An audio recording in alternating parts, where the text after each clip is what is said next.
All right, welcome to Washington City Council. This is our workshop meeting. This is our first official meeting of 2023.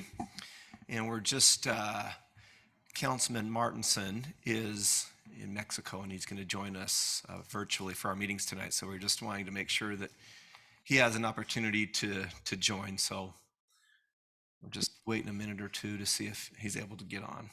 Mayor, I'm here. Oh, there you go. Welcome, Councilman Martinson. We appreciate you making time to join us in this manner. Okay, I'll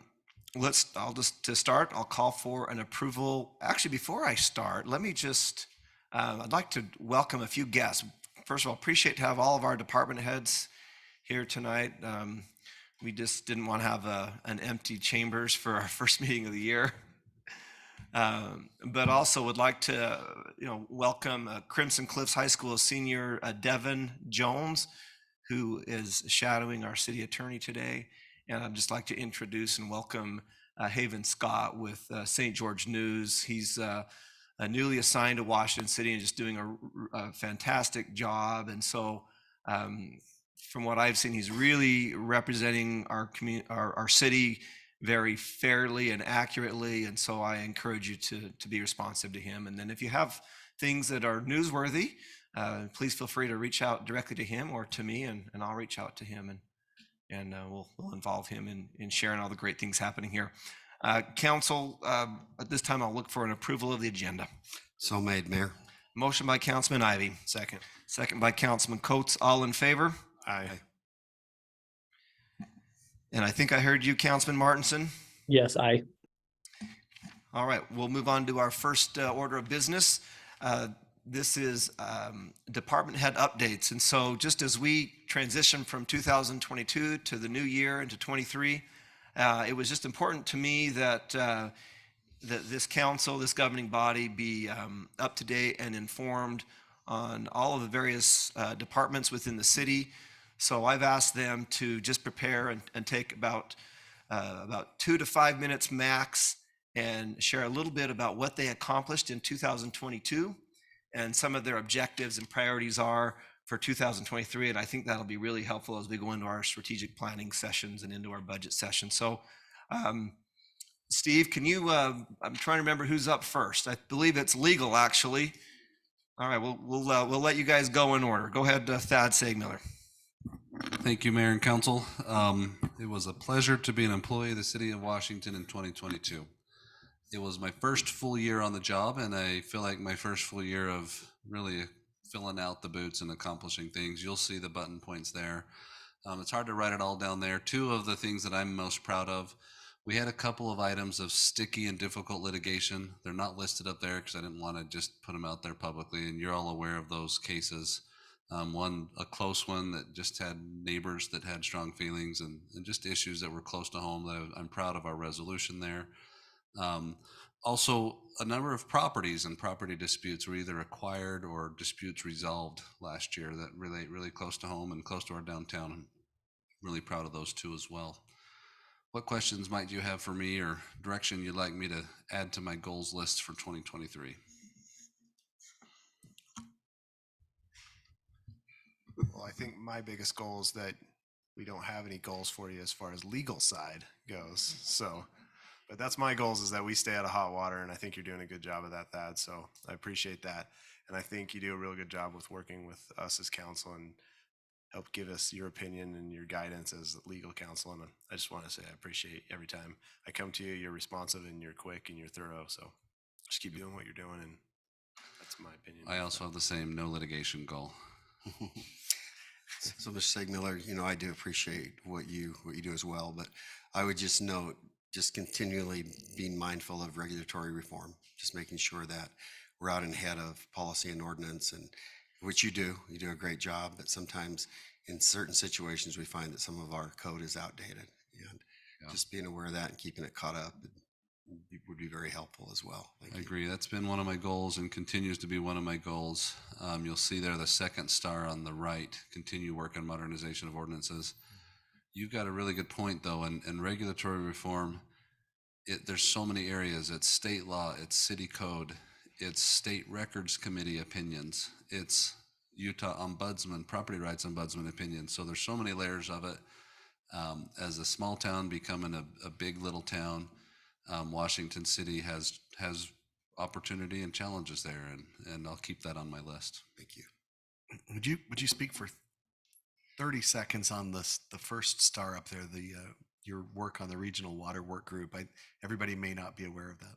Okay, so the mayor had asked me, it's probably been longer than I remember, back last year, around the 1st of December, the mayor became aware through his service on the Board of Trustees of the Washington County Water Conservancy District that Zach Renstrom, the general manager of the district, wanted to start what he calls, meaning Mr. Renstrom, calls a water work group.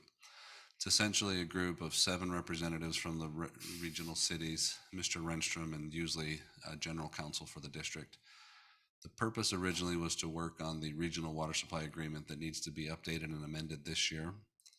But that group the area of its charge of work has vastly expanded. Not all weeks are this robust, but in the last 10 days, last Thursday I met for 5 hours, last Friday I met for 5 hours, and this Monday I met. Mostly those were catch-up meetings from taking a few off during the holidays. But we meet to work through the regional water supply agreement, its language, its challenging points, but mostly the new provisions that need to be added, such as will serve letters and drought contingency plans. We also talk a lot about the district and how the district is interacting with its customers and some of the challenges that it faces. And so the general manager sees this group as, I think, an advisory body that just helps the district learn from the city representatives and pivot their management style to what their city customers are asking for. So a lot of time, about 5 hours a week in meeting, and then I do every Tuesday water update to the group that we've just make sure. So I come back on Tuesday and tell everybody what I did on Monday. And then there's also a couple hours of sharing and phone calls with other city representatives. One thing I did last week that I find influential is the cities are interested in the note that we put on our plats that talks about water. Some of the other cities like that and are going to want to try and incorporate something like that. So thankfully, I don't ever get a headache talking about water. And so it's an assignment I've enjoyed, but it is robust. It's that water working group. It's a great cross section. There's one representative from each of the municipalities that are part of the regional water supply agreement.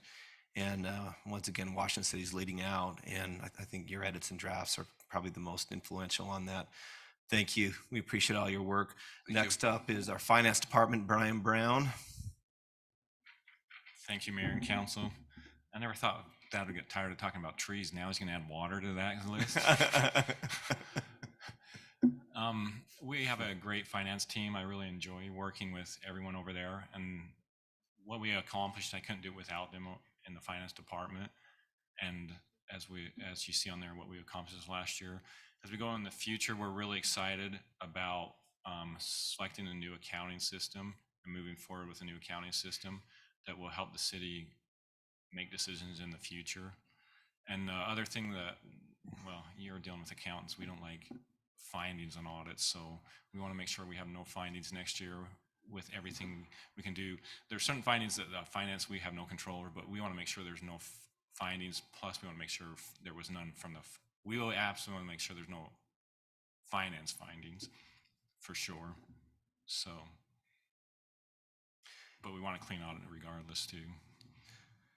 Thank you, Brian. Questions for Brian about some of his accomplishments in 22 and some of the priorities in 23? So for me, Brian, I guess my priority or my question would be as we enter into budget season, you know, that's a kind of a busy time and department heads are submitting and all hands on deck kind of approach.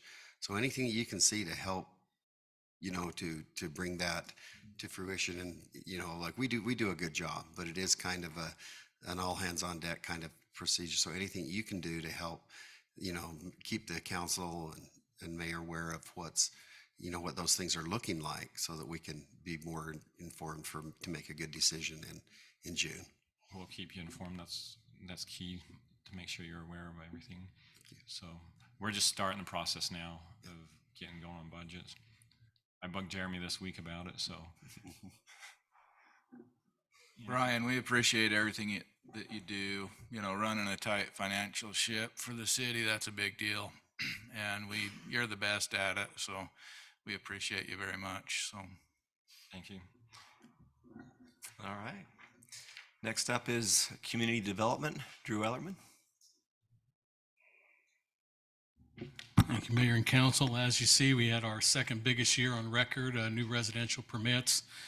That was 796 new homes last year. So when you put that up to a calendar, that's more than 2 starts every day of the week throughout throughout all 12 months. So the record year before that was the year prior to at 923. So you put those two numbers together, you're up over 1,700 new homes in 2 years. That's a lot of new homes. So that's not including apartments. I wanted to stress that to the council. We don't count those as new residential permits, the apartments that are being built at the same time. So even though they are a residence and a dwelling unit, it just makes that number even more, impressive. So also, it was the second biggest year for permits overall. So every permit that's issued for a pool or a wall or a detached, we came in at 1,346 of just, permits issued by Washington City and the building department. The year prior to that was at 1,465. And so again, the last 2 years, you're pushing 2,900 permits went out the door in Washington City. So building department's been very busy. So that's why sometimes you may get some people calling, complaining. Well, just tell them with that kind of volume, they're going to be sometimes a little bit hard, not hard to deal with, but it's just they have a lot going. And so we have a great building department in the city and proud of them. Also, last year was a big year. We converted all applications, that's planning, building department, both, to electronic entry. People have been wanting that for a while, and so all of our permits now you can do online. And that helps out tremendously in the review process and everything else. So those were the two biggest. I didn't want to put all the things, but I thought those two alone things were pretty big. So our coming year, we just want to continue to improve the commercial review on the planning and the building department, because that's what we're going to be seeing a lot of, hopefully, knock on wood, over the next couple of years, is just to see our commercial finally take off. I think we got the rooftops now. They can't keep throwing that back at us. We got a lot of rooftops. So, and also we're going to go through the zoning regulations and just update the way it looks. It's old formatting. I really want to go to more of a matrix, easier to follow, easier to read. So that's one thing we're really going to try to do is get that, going this year. Maybe we'll have some stuff for you. I've decided whether I want to break it up in half or in thirds. Because it's going to take at least that long to just go through and get it all converted over. So I'll be working with Thad on that with his modernization. We'll be working together quite a bit on getting at least the code on our side more brought up to that. So, but I'll be glad to answer any questions that the council might have for community development. The question I had was the goals, and you've put down a couple of goals. So I think as long as we have goals to help improve, I always look at myself and say, what can I improve on the next year? And it looks like we've looked at some things we want to improve. I'm glad we've gone to the electronic submittal.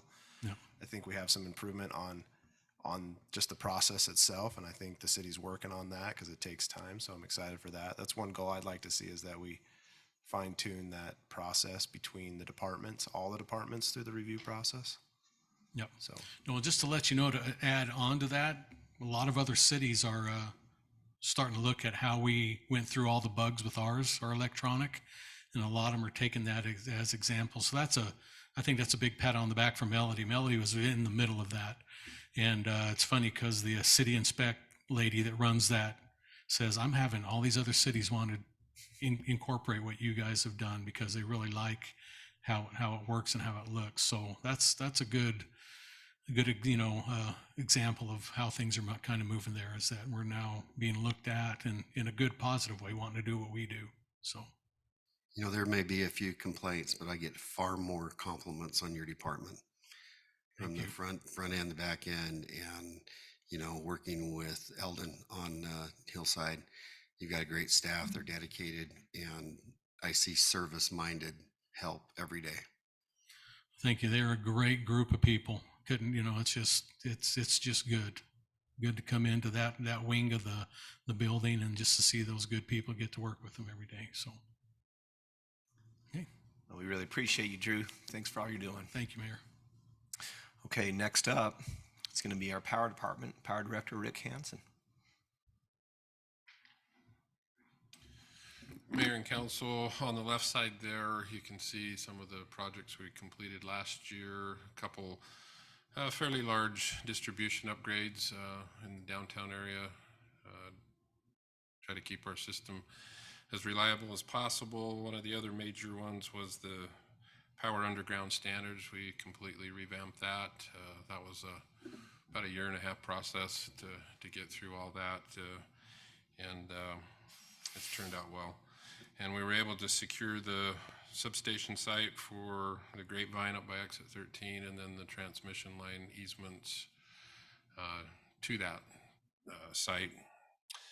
This upcoming year, probably the biggest projects you'll see are along Main Street. We're redoing the front end of the Main Street sub, as you've probably seen tractors going across Main Street if you've been up there. And then along with that is the UDOT interchange. We have some work to do to accommodate that as well. And then our other main area that we'll talk a lot more about in the next agenda item is finding ways to secure cost-effective wholesale resources. So those are the main ones. I want to do just a quick plug for the UAMP CFPP meeting next Thursday here in this room at 6 o'clock. I would strongly encourage, if you can at all make your schedules work, please attend. UAMP staff will be here to answer questions. So if you get your questions answered from them, then you don't have to pin me down quite so hard. So, any other questions? Is that on our schedule? I know, I'm aware of it, but okay. Thanks, Tara. Tara says yes, so it is.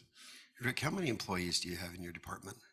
Well, when we're fully staffed, we have 13. Right now we're at 11. We're down 2 linemen. So, and we put out one of the positions, I think we'll move to an apprentice, and we put out applications on, or posted it on Monday, and so far we've had 50 applicants. So The economy's changing, isn't it? well, there's a lot of people that want to come into the trade, but not so many that have the lineman certification right now. So we're working through that. So. Just we remind the group here your role, your involvement with UAMPS. Well, obviously your position. represent the Washington City, and then I'm also the vice chairman. So. Fantastic. Thank you. Okay, thanks. We'll see you in the next. We'll see you at the next item. Yeah, well, if you're still smiling. If you're still smiling. Wow. All right. Next up, Public Works, Blake Fonsbeck, Director. Mayor and Council, it's good to be with you. I've been here 3 months now, so I wanted to let you know that Public Works is alive and well and very busy. And on the right side or left side is projects that were completed in 2022. The Washington Dam Road extension, complete rebuild, traffic lights. You know, it's kind of interesting with traffic lights. You can tell how big of a town you are is when you stop trying to count how many you have and bragging about the 1 or 2 traffic lights that you have. So I think we're up to 8 now. So anyway, but we're definitely growing. Buena Vista Road was widened between Green Springs and Cactus. And then Grapevine Wells 3 and 6 and the Long Valley Sewer Lift Station. And that kind of ties into the left side or the right side of things that we're working on in 2023, and with the Long Valley water transmission line, water tank, and the booster pump kind of going out of order there, but since they tied together. But also we've got several interchanges and big projects coming up. Finishing the George Washington Boulevard out to the SR7, and including the interchange won't be quite finished in 2023, but certainly well on its way at that point. And then the Main Street interchange as well, working with that, extending utilities, those kind of things under there. And then kind of another one is the Telegraph and Washington Fields Road sidewalk project. Those are two different areas, but to really make it walkable along Telegraph and complete some sections along there that are missing, and make it walkable up to Washington Parkway. And then also on Washington Fields Road, kind of around Nichols Peak and around that area, to really make that so that it's a pathway for the those kids to get to school and work on that. So those two projects we've got working on, and then also another big one is the Main Street storm drain from Telegraph down to Mill Creek Wash. So a lot of big projects. There's a lot of others that are in there as well, but there's just some highlights in that. So, any questions or Council feedback, questions for Blake? I'd just like to know how your family has transitioned to Southern Utah. It is warm and they've loved it. No snow. That has been amazing. And in fact, not having to be involved with plowing snow has been awesome. And so, but my wife has enjoyed it. And then we had family come down for Christmas, which they liked how warm it was. So it's a good thing. Good place. We're enjoying it. We're glad you're here, and we're excited to see how it goes. So I'm excited about it. So enjoying it. Great. Have great staff with Public Works. So that's awesome too. You're doing great. Thanks, Blake. Thank you. All right, next up is Leisure Services, Department Head Barry Blake. Thank you, Mayor and Council. Seems like I was just right in front of you not too long ago with some updates, and you can see some of those. I brought a lot of pictures last time.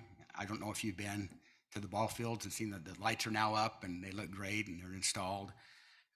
They'll be ready when Little League opens up and has their grand opening. I think they usually do that in March, first part of March. So those are all accomplished. There's other things that, these are the big projects. There's a lot of projects that go on in Leisure Services. I know we did a lot of stuff in the parks and cemetery and water projects and saving water projects. So there's a lot of things that are happening that aren't listed on here, but these are some of the main ones, and those are completed now. Things we'll have to look forward to for this next year. First of all, the Sunrise Valley Park. It's, I don't know if you've been down there lately. It's really all complete other than the rest of the rock mulch that's going in right now, and then the sod is going to be delivered and put down in February. I know originally we've changed it on here, but originally we had that opening around July. It looks like April is when we'll do that. May, first part of May, somewhere in there is when that park will be open, when we have a couple months to grow the grass and turn them loose. So that's exciting.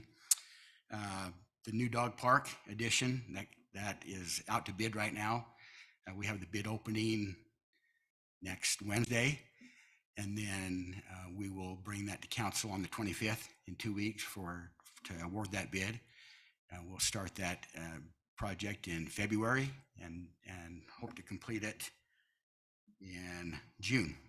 Is when that will open up, and we'll have that addition there. The new park cemetery maintenance building. I don't know if you've been up there to see that. The walls are all up, but that's going like crazy. We made great progress in that, and that's on schedule to open in July. And then the Covington Home parking lot and those additions that we're doing there and the plans. We've put in a RAP tax application that's been turned in. We'll also bring that to council on the 25th. We'll have some plans and some things to show you at that time that we're working on right now. And those are just some of the things that were the big projects. Also, the Wills Park that's coming up. That's not going to be completed till 2024, but we are right in the middle of all that. Matter of fact, we have a meeting Friday morning, Thad and I, with Spawn Ranch on the contract that has been sent to us. There's some stipulations and things that we've kind of gone back and forth on. We want to make sure those are all clear before the mayor signs that contract. But we also are looking at starting the grading in April for that project, and just move forward as quick as we can with it. Any questions on any of those projects or any others that you So I missed your report in December. I was back seeing my daughter, but I did review it. That was very informative, and exciting. And it's really, really nice to know the dates and times that these come forward. So when we're asked, so I really appreciate that. There's a lot of things going, and like I said, these are the big projects. I don't know if you've been to the community center lately and have seen the improvements that we've made in the lobby there, and we're doing some new railing along the steps going up to the water slide. And so there's always projects and things happening in our department, and we have great employees that just take care of all of it. They're fantastic. Barry, if the council approves some RAP funding for the Covington Home parking lot, how quickly do you think you'd be able to start working on that? I think fairly quickly. I mean, we'll have to get all the bid documents and plans and everything done, but it's not a huge, difficult job to do that. So that's certainly a project that will be completed this year. This year. Yeah. If we want to take a tour of the new Parks building, should we bring our mud boots? Yeah. Looks pretty muddy up there. It's pretty muddy. Matter of fact, same with Sunrise Valley Park. They were bringing in, we had to stop them. They were bringing in a lot of this rock mulch, and it was just full of mud and which grow, that defeats the purpose of putting the mulch down, other than that it looks good, but we didn't want, so they've taken that out and cleaned it up, and we've got that now coming in clean rock. So it does, the rain and the mud, other than we love it, it does cause some problems sometimes. But You're doing a great job. Thank you, Barry. thank you. So as I invite Chief up, I got to tell a little story here. So usually I just drink a Dr. Pepper on the weekends, but it had been 5 weeks since we'd met, so I thought I'll just stop in at the first stop. So I walk in and I'm just filling up a little ice, and I look back and I see Jordan walking in, and then right behind Jordan's Chief Williams.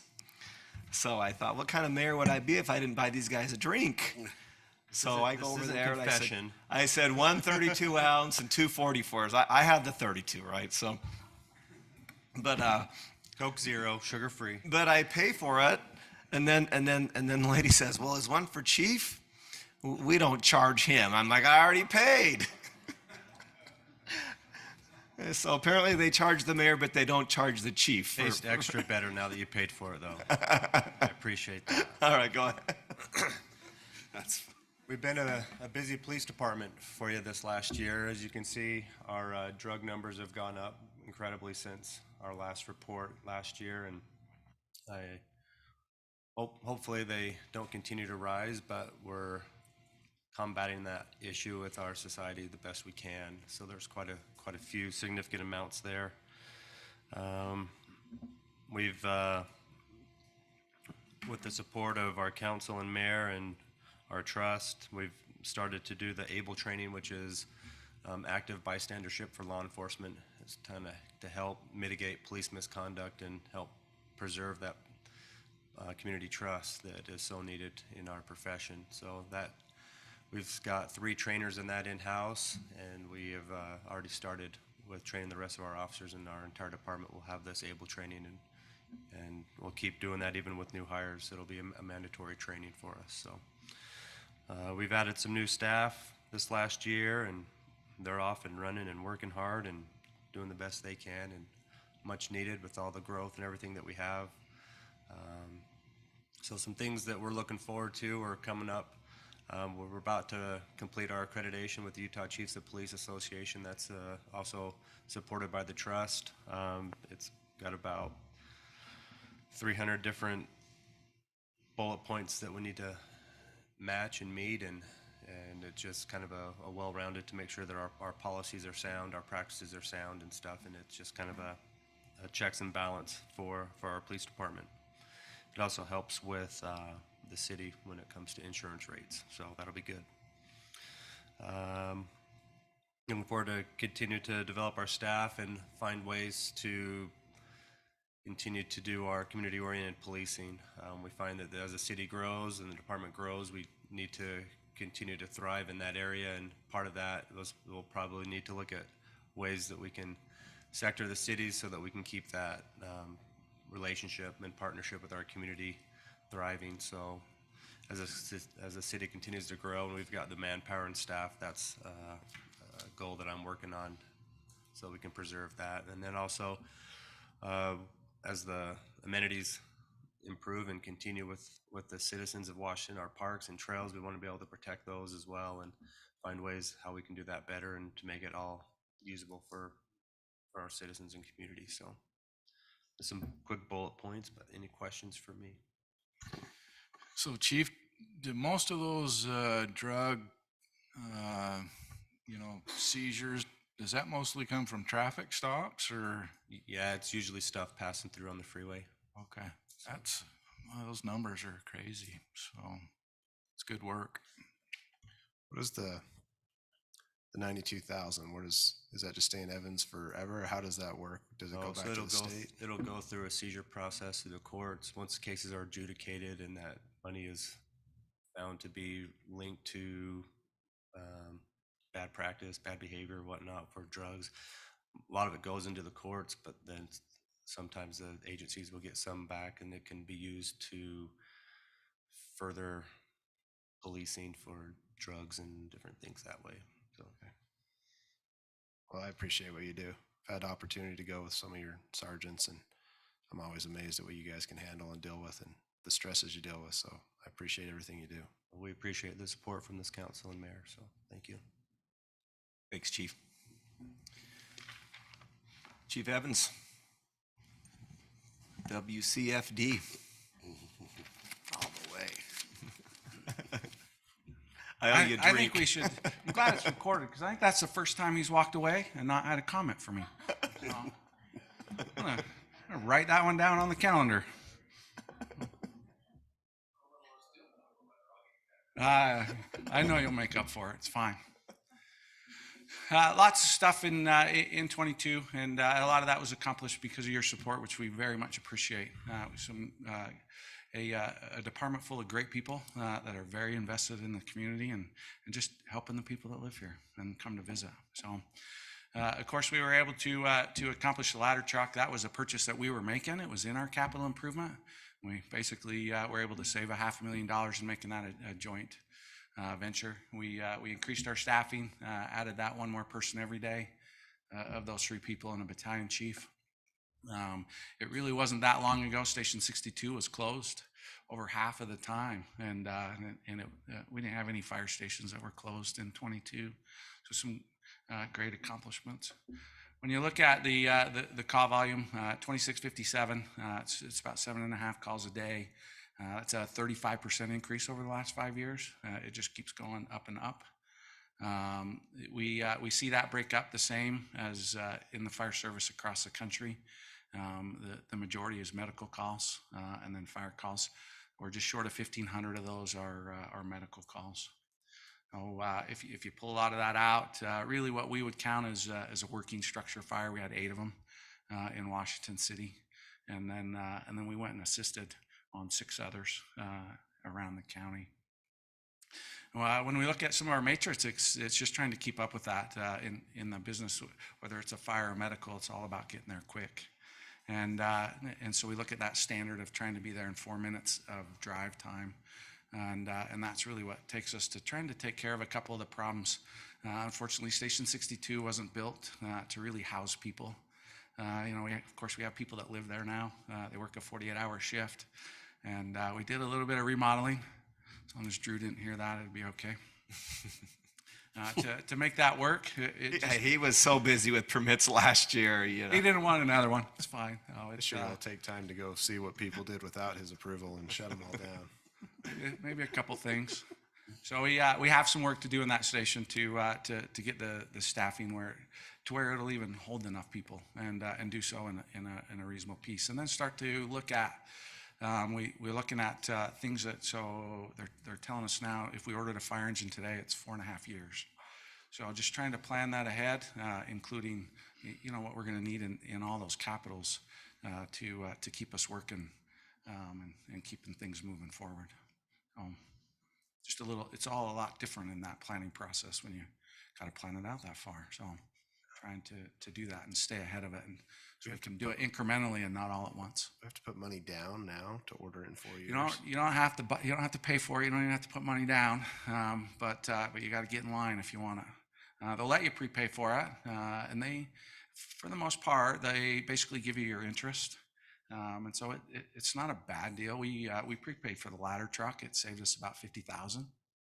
And that ended up to be about 16 months to take delivery. They're saying ladder trucks they're farther out than that. So it's just that same supply with everything. It just pushes out. But Yeah, I got a question, Chief. Do you anticipate some longer response times when we are working on the off-ramp there at Main Street, or? yeah, we're going to work What to are you try to thinking? mitigate that the best we can. The response times in what we would consider that we don't think that they'll be acceptable because of course 61 would have to go all the way around, and for 62 to get all the way up here, we'd be 12 to 15 minutes.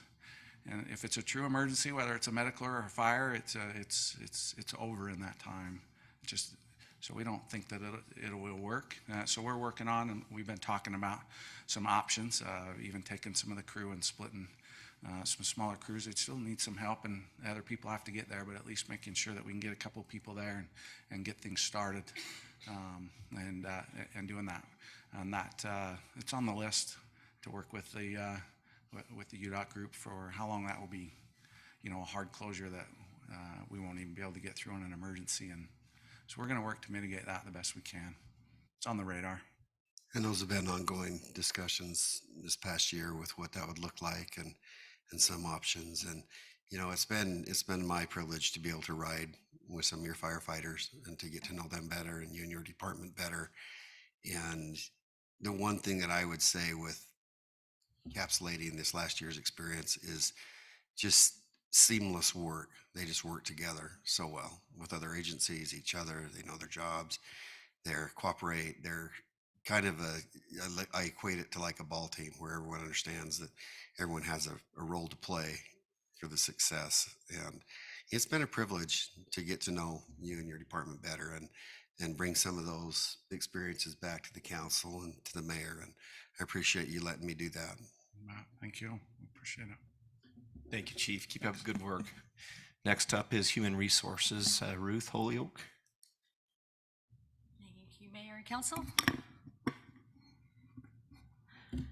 This year, we were able to implement a new software program called Applicant Pro, and it's absolutely increased our applicant pool. As the Power Department can see, we had 50 applicants with one position, so it's been really good to be able to enhance that this year.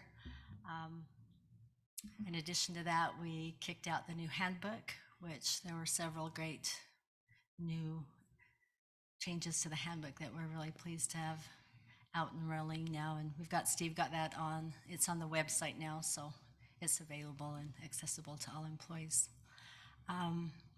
Our biggest accomplishment is moving across the street to the annex building. We accomplished that in a couple of weeks. It's a great place to be. It's good company over there, and I mean, it's okay. The company. miss it over here because it's just there's not many of us over there. But it's been a good move because we work very, very closely with the HR department and finance department. So it's been a good move for us. We've kind of eliminated a lot of the traffic flow as they come through and stop at all the offices to ask where the HR building is and where we need to go. We just direct them across the street now, so it's taken away a lot of the traffic that just comes in not knowing where to go. We're able to interview over there in our own conference room.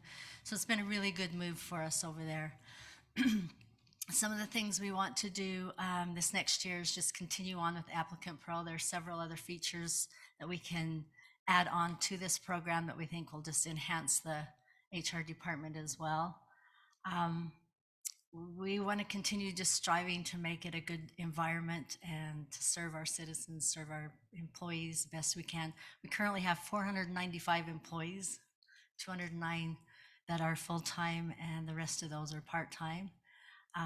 So there's a lot of employees, and we're also hoping with that we have small litigation and small problems that we have to deal with as well.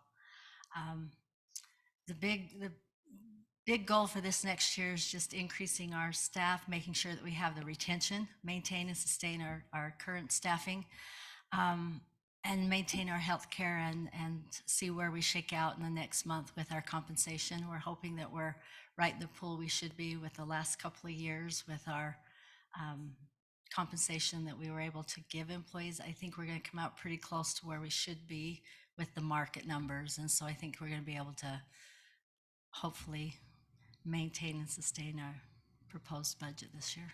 Wonderful. Thank you, Ruth. That's it. Thanks. Appreciate you. Next up is IS, and I'm guessing, Steve, we'll just hear your voice here. Yes, which means I might be the loudest one, right? No, it's perfect. Okay. So our department's kind of behind the scenes, so maybe that's why there's so many bullet points. But essentially, we've had a great year helping with all of the growth and functions, as you've heard some mention earlier in the other department reports. Also, I think our city has grown in both sophistication and size. So that means that we're not only growing in people, we're growing in the number of our people that use technology. So keeping up's been quite a challenge that we were happy to try and meet. Some of the bullet points there, the top one is probably the buzzword of the year. We increased cyber awareness by basically tricking people, which is enjoyable to a point, but also beneficial. I think everybody's had a funny story about how they learned to be more cyber aware. Second bullet point could go for the last 3 years. I'm continually trying to improve the public meeting process, but I think this last year, working with the recorder's office, we've done quite a bit more than usual. We've upped our game on the website and our social media.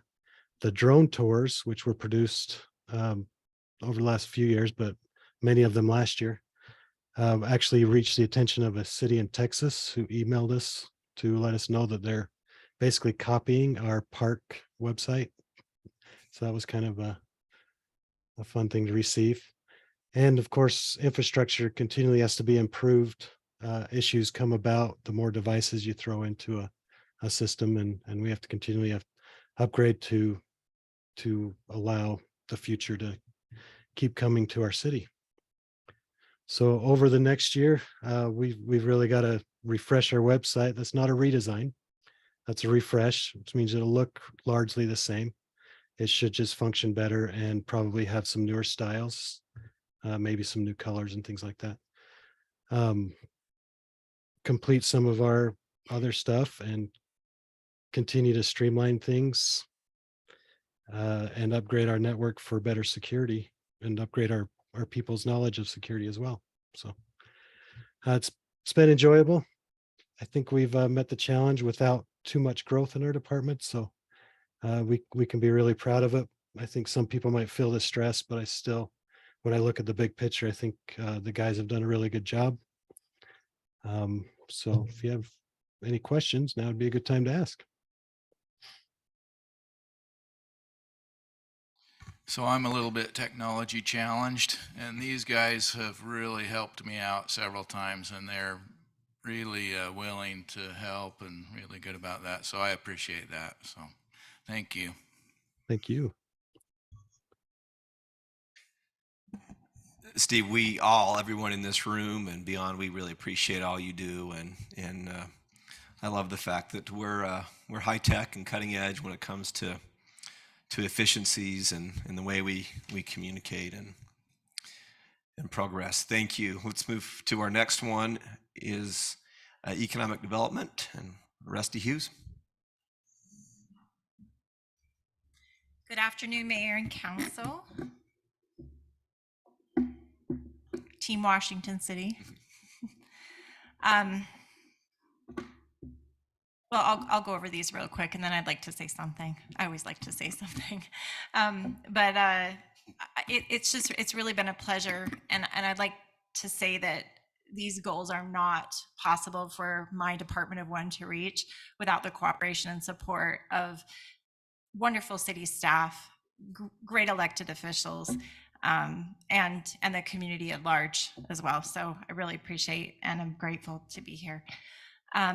What we've worked on is first is documenting our commercial development process, which you can see involves all departments, and they've been really cooperative and really great with that. And then my job is to communicate that development process in a a condensed and reasonable way for the projects that are coming in. We've established a very data-driven approach to promoting the highest and best use for developments. We've onboarded with Placer AI, which focuses on retail developments and gives us a lot of data about not only our potential sites, our current sites, and the performance of possibly some of the events. They're always onboarding new tools, and so there will be a new report that we're putting together, a civic report that will come out monthly, and I'll put that together and send that out soon. We've also created some systems just to track these processes through the process. I'm new to the city. I've not very new, not as new as some of our folks now, but I've been here about 21 months, I was thinking. My first week on the job was the worst week of my life. I should probably explain that a little bit. I had a sudden cardiac arrest, and I was saved by the people behind me. So, and supported through my recovery. And just really appreciate that, and also appreciate the interaction that I've had in putting these together. So we now have we proactively track projects. So at a moment's notice, you can ask. And in fact, the public if they would like to know what projects are coming. That's the buzz on social media. I can't tell you how many rumors are started on social media about what's coming and where it's going and what's going on. So part of it was really to... Let's keep them guessing. Part of it was to reduce, when they officially go through the city and they're an official project, they go on the Coming Soon map. So that Coming Soon map is an extension of tracking those projects, and we announce them when they're ready. And then the other thing is the outreach. That's part of the stakeholders. So I continue to do outreach. In fact, most of my day today was spent with the Utah Alliance, Economic Development Alliance, and they did a presentation they do a quarterly meeting, and it was our turn in down south. So interacting with them gives me great resources. Looking ahead, we want to just refine and streamline that commercial development process that all of the departments are working on. So that will be a group effort as well. And then continue to proactively work with developers, stakeholders, investors, and to develop those commercial corridors that we've identified for the highest and best use. Any questions? The only thing I'd mention is that we appreciate the website that you created, the page that is very interactive, and I refer citizens to that all the time. And I think that was just brilliant to bring that forward. And we also have some challenges to find locations for entities going forward, don't we? To be able to utilize some of our resources here to help in the growth of the city through helping other entities find locations to build and to access. So we do. The market's done some funny things, but we do have still quite a bit of developable land, and we want to bring those higher. We want to raise the bar here, and I think that everybody's been contributing to that. So I'm really grateful for the support of this council and mayor and staff. And I want to clarify for those at home, your page is actually on the city website under economic development. Sure, you just go to washingtoncity.org. Click on development, then click on economic development. You can see that interactive site. And we've made some improvements with the input from building department and community development. So a new version of that is rolled out. Well, updates are made to it regularly every 2 weeks. Whenever this body meets and makes decisions, those are updated. Yeah, it's been a great addition, great way to communicate. Thank you for all you're doing. You're making a difference, Rusty. Thank you. Next up, Public Affairs Officer Jordan Hess. Thank you, Mayor and Council. Thank you to Blake. I'm no longer the newest employee, so I appreciate that. This past year, secured a $1 million TRT grant for the Washington Wheels Park, let out in the Affordable Housing Expo that the city was very involved in, repealed and replaced the events code, planned and executed multiple groundbreakings, press events, community events, and ribbon cuttings. Some of those happy, like the Auto Mall groundbreaking, some of them not so happy, like the Ghost Bikes ceremony that we did. Represented Washington City on the League Short-Term Rental Working Group and enhanced our city's relationships with elected officials at all levels of government, federal, local, county, and state. Looking forward to this year, 2023, I'm becoming a fully trained and certified PIO for the city. And I've already completed 3 of those certifications to do so. Elevate Washington City through op-eds and positive news generation. Advocate effectively for the city at the state legislature, and I'll be going over that later on the agenda today. Submit multiple federal appropriations requests. My goal is to submit 5 of those federal appropriations requests, and then assist with the Regional Transportation Expo. And the reason for that is to help communicate to the community what's going to happen with the new interchange here on Main Street. I think it's important that we communicate clearly what the timeline is, what people can expect, because there are people that are already anxious about that project. So those are some of the things I'm focusing on this year. Questions? You're doing a fantastic job. Thanks. Appreciate it. Thank you. Can I make one comment, Mayor? You're good. Okay. If you're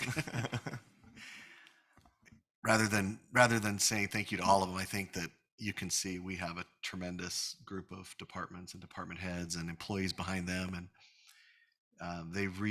this is just the tip of the iceberg. I think these are just the real key projects, but just running and maintaining the excellent departments that they have throughout the years is a big job, and I really appreciate it. These departments and their effort make my job super easy, so I really appreciate that. And I think they, as has been mentioned here, our departments really serve Washington City so well. So thank you, appreciate it, everybody. And last but not least, that includes Tara. Sorry, Tara, I forgot. Steve can move the video to the end for all the people at home. We would never forget about you, Tara. Okay. Oh, all right. City Recorder Tara Pence. I just have to say that when Jeremy sent this out and said the highlights of things you've accomplished for 2022, you will never know how excited I was to include the business license code. So thank you to all of you for making that possible for me. So as you can see on all of my 2022 stuff, our office is all about being high tech, modern, efficient. We're trying to make sure we're forward thinking. So everything that happens in the city is something that you will be able to obtain in the distant future. So, and I have to say my staff is amazing. I wouldn't be able to do any of the things that we are getting done in there without them. So thank you. Looking forward to the next year, we want to continue on our digitizing process. We're digitizing everything for every single department, so everyone has access to it. So it's going to be amazing when it gets done. Obviously, the biggest thing is our municipal election. So we'll start posting stuff on that this month. And then we do want to get online bid software. So all of these bids that come in, there's posting requirements, but they all come into our office to open them and read them. And something online would be super helpful for our bidders out there. Everything is digital now, so it'd be nice to get that done too. So we're working on it as well. And also, I just want to note that I think we are the only city that I know of in the state of Utah right now that has video meeting minutes. So we are awesome, our city. Well, so not just me, but our entire city. So I want to thank Councilwoman Casperson for pushing that forward, because I think that was a good improvement to do that. So thank you. Thank you for doing that. It's been wonderful, and I get compliments on it all the time, and people actually do look at them out in the community. So I think it's been really good for everyone. So you're doing a great job. Thank you. We appreciate you. Thank you. Thanks, I Tara. appreciate it. Anyway, so council, we just wanted the opportunity for each of these department heads to come and return and report back to you. And as you can see, I think they're following your leadership and your direction and the budgets that you've set and so forth. So Can I say one thing? please, Mayor? Councilman. So I've been on the council for a year now, and I've learned a lot of things. And one of the things I've learned is, and that I recognize, is the quality of the employees of Washington City. Absolutely. I had no idea that the general quality of the employees was so good. And that starts with our city manager, all of our department heads and managers, just down to all of the employees. And I really have been very pleasantly surprised and pleased at the high quality of our employees. And I think that's wonderful and just another wonderful thing about Washington City. So thank you. Well said. Okay, let's move along. We've got two more items on the agenda tonight. Rick Hansen and our Power Director and City Manager Jeremy Redd are going to discuss wholesale power pricing, and then we'll finish off the meeting with a look forward to the legislative session with our Public Affairs Officer Jordan Hess. Rick. Hopefully it'll come up. Yeah, so since Jeremy's job was, we made it so easy, I decided to give him something to chew on a bit. We met, I think it was in October or November. We talked about the September wholesale power cost price increases and challenges. Unfortunately, that problem still continues. So we thought it was prudent to make you aware of where things were at and what our plan is going forward. So as I mentioned, in September, we experienced the highest average cost at $167 a megawatt hour. That translates to 16.7 cents. So if you just move it 2 decimal places over, that gives you a cost in cents per kilowatt hour. October returned to at least much closer to what we'd think was expected and still high for that time of year historically. November bumped up. However, December is looking like we won't get that bill until the 25th of this month, but it's preliminary information from UAMPS. Looks like it'll even be worse in September. And I listed the primary driving forces. You can sum all those up basically as supply and demand. Power supply in the West is reducing between the drought. There's some coal plants having trouble getting coal, believe it or not.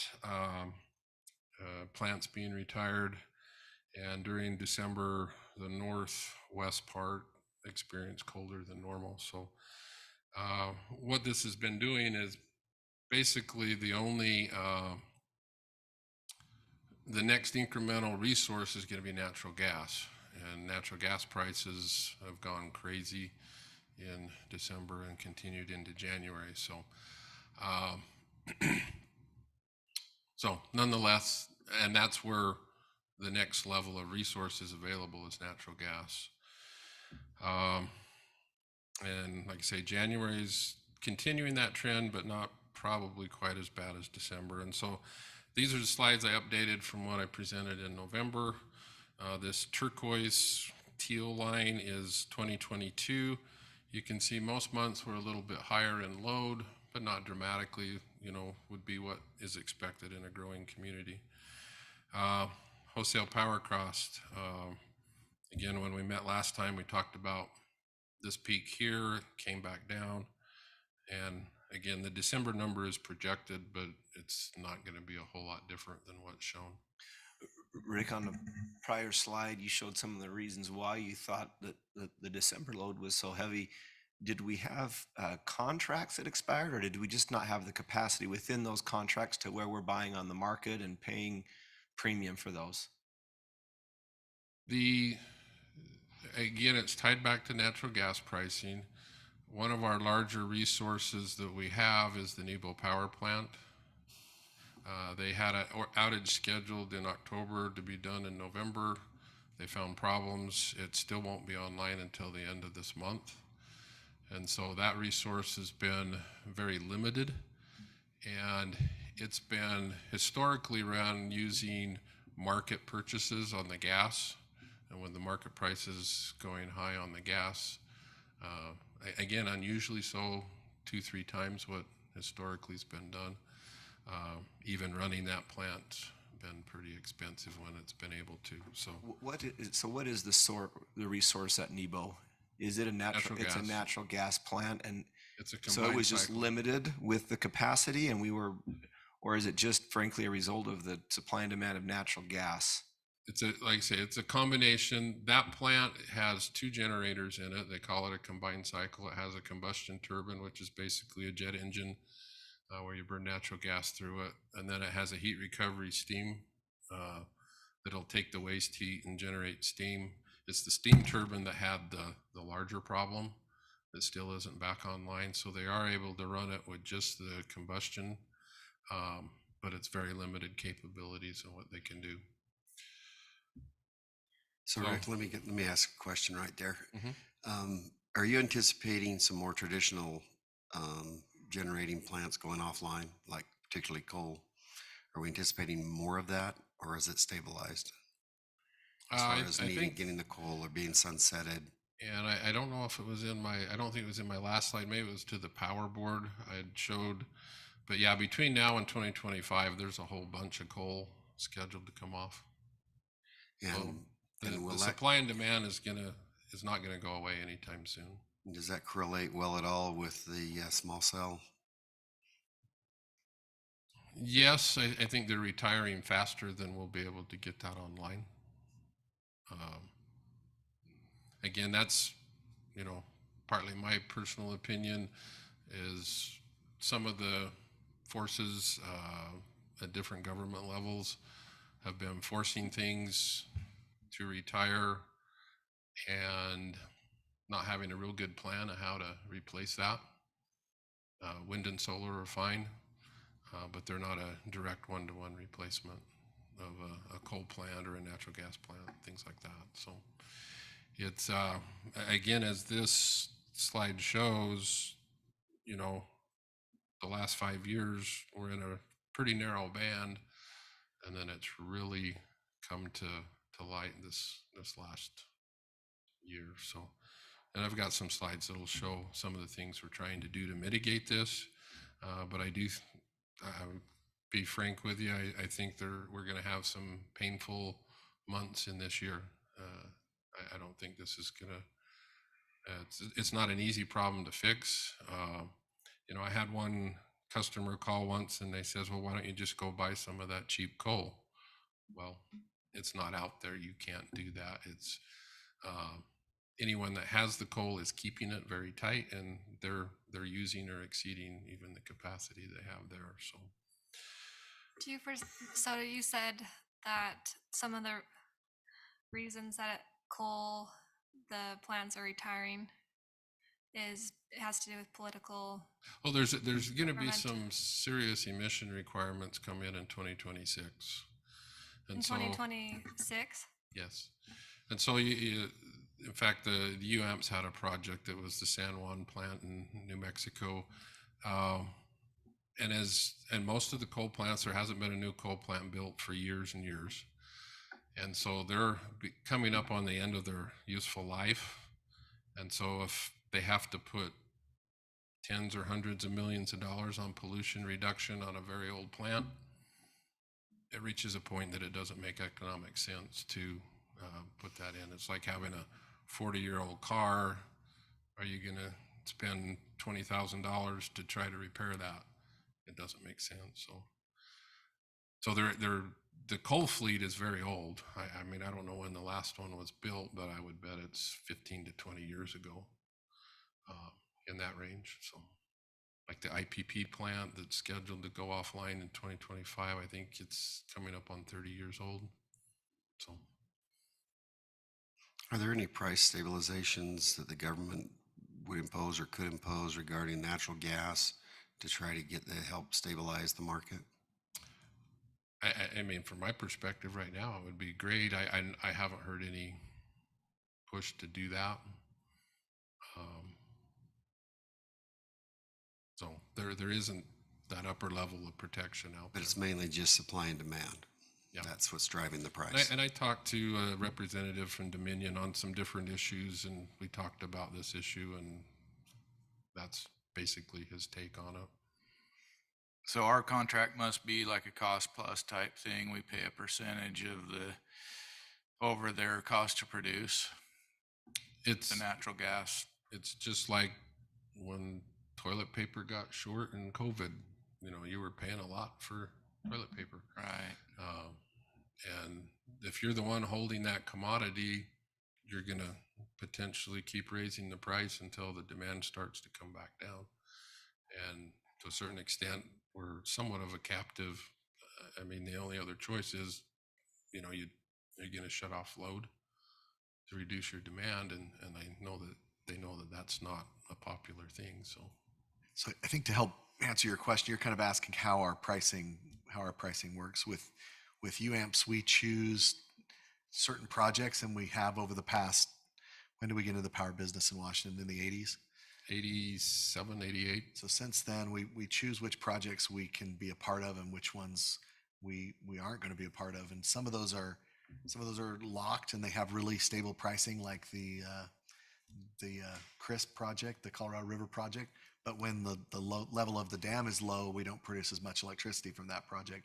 And then the Nebo project that he mentioned is at the mercy of the cost of natural gas. And so we have some of that. We also purchase some locked pricing as we go along. We pre-purchase some electricity, and Rick will talk about that as one of the things we're doing to try to stabilize. But that's what's really important about the carbon-free power project. And I know Rick and I have both been involved in it for over 10 years.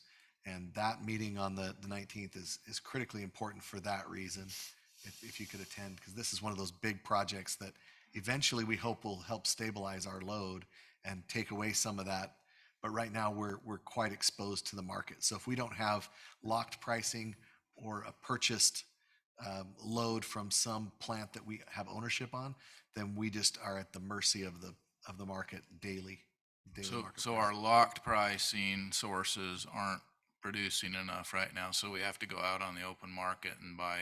And is that what I'm? Yeah, they're not even hearing? close. Okay. What's our percentage that we have in sort of a stable locked?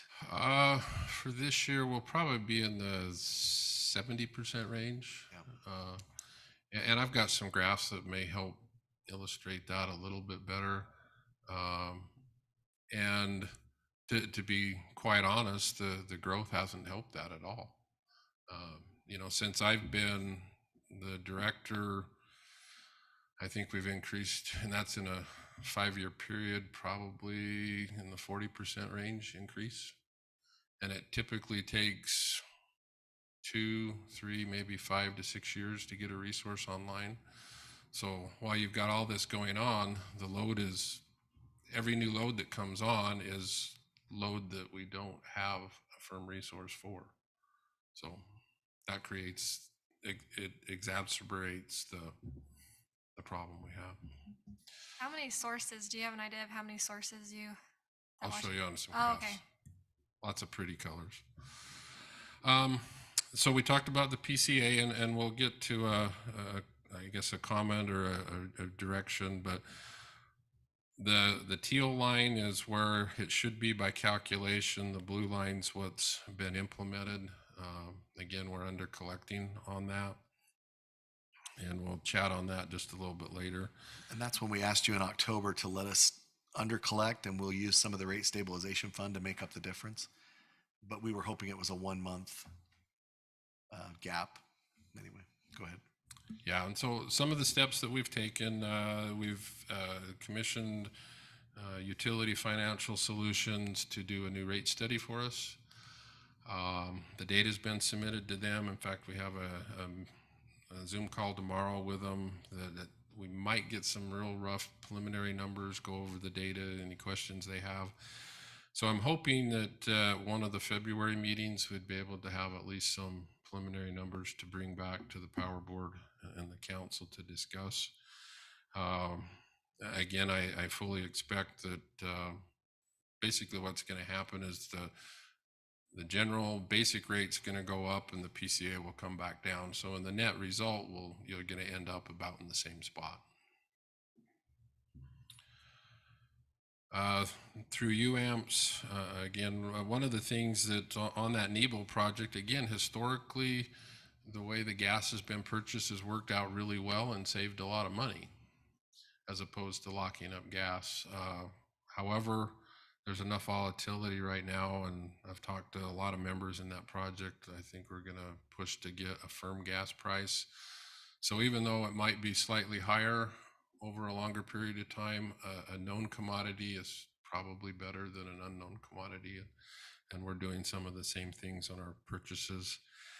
Short-term, long-term contracts, I'll show you that we've purchased a product for 2023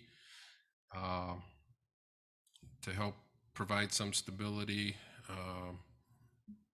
We're looking at different natural gas resources, anywhere from a combined project through UAMPS to adding a generator possibly at our current plant. There's different issues with Dominion there. We're participating in a geothermal study, solar with and without battery studies.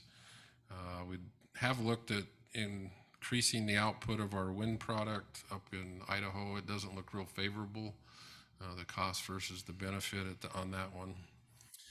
So one of the things that we've done, as I mentioned, we bought a market purchase for this year, high load at $170 and low load at $114 basically. It provides an overall blended cost of 14.8 for that portion of our power. We've also purchased gas for 4 hours a day, at least for June and September, and 6 hours July and August, which translates out to about a $94 run. That's $8 decatherm. This morning, I think it was at $19 to $20 a decatherm. So that would put it about a little over $200 a run. And this is just a quick graphic. It varies by month how much we bought. And what that does leads into some of your questions. And so all these bars are basically all of our different resources stacked on top of each other. With the magenta line being our average hourly load. This example is for February. The red is the peak day. And this little light green is the minimum day. So it's a challenge it's kind of like trying to fit a square peg in a round hole, because you buy it in square pegs, but your load is not square. And so if you buy too much on the peak, then you're going to have extra. And February doesn't look too bad. You can see it more this is our current July situation. Again, and so this, again, the magenta line is the average hourly load, and these bars of what we have secure as of now. And so where we're exposed to the market is the distance basically between the top of these bars and the red line is what we have to. But if I bought a product that was going to fill from here to here, I'm going to have a lot of excess over here that we don't need. And so it's creating that balancing act. So if you we're understanding that Nebo is kind of our primary base load. It's one of resource. That's blue bars. Right? That's our primary, one of our primary wholesale resources.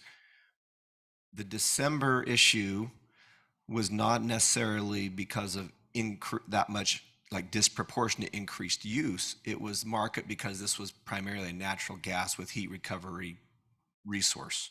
Yes, and normally in the December, and I probably should have done that. I could go back. I showed the power board, like December 5th, 2021 was $30. 2022 was $200. So in a normal year, and the past it's not history, a usage issue. It's a supply issue. It's a cost issue. Yeah, the cost of the supply.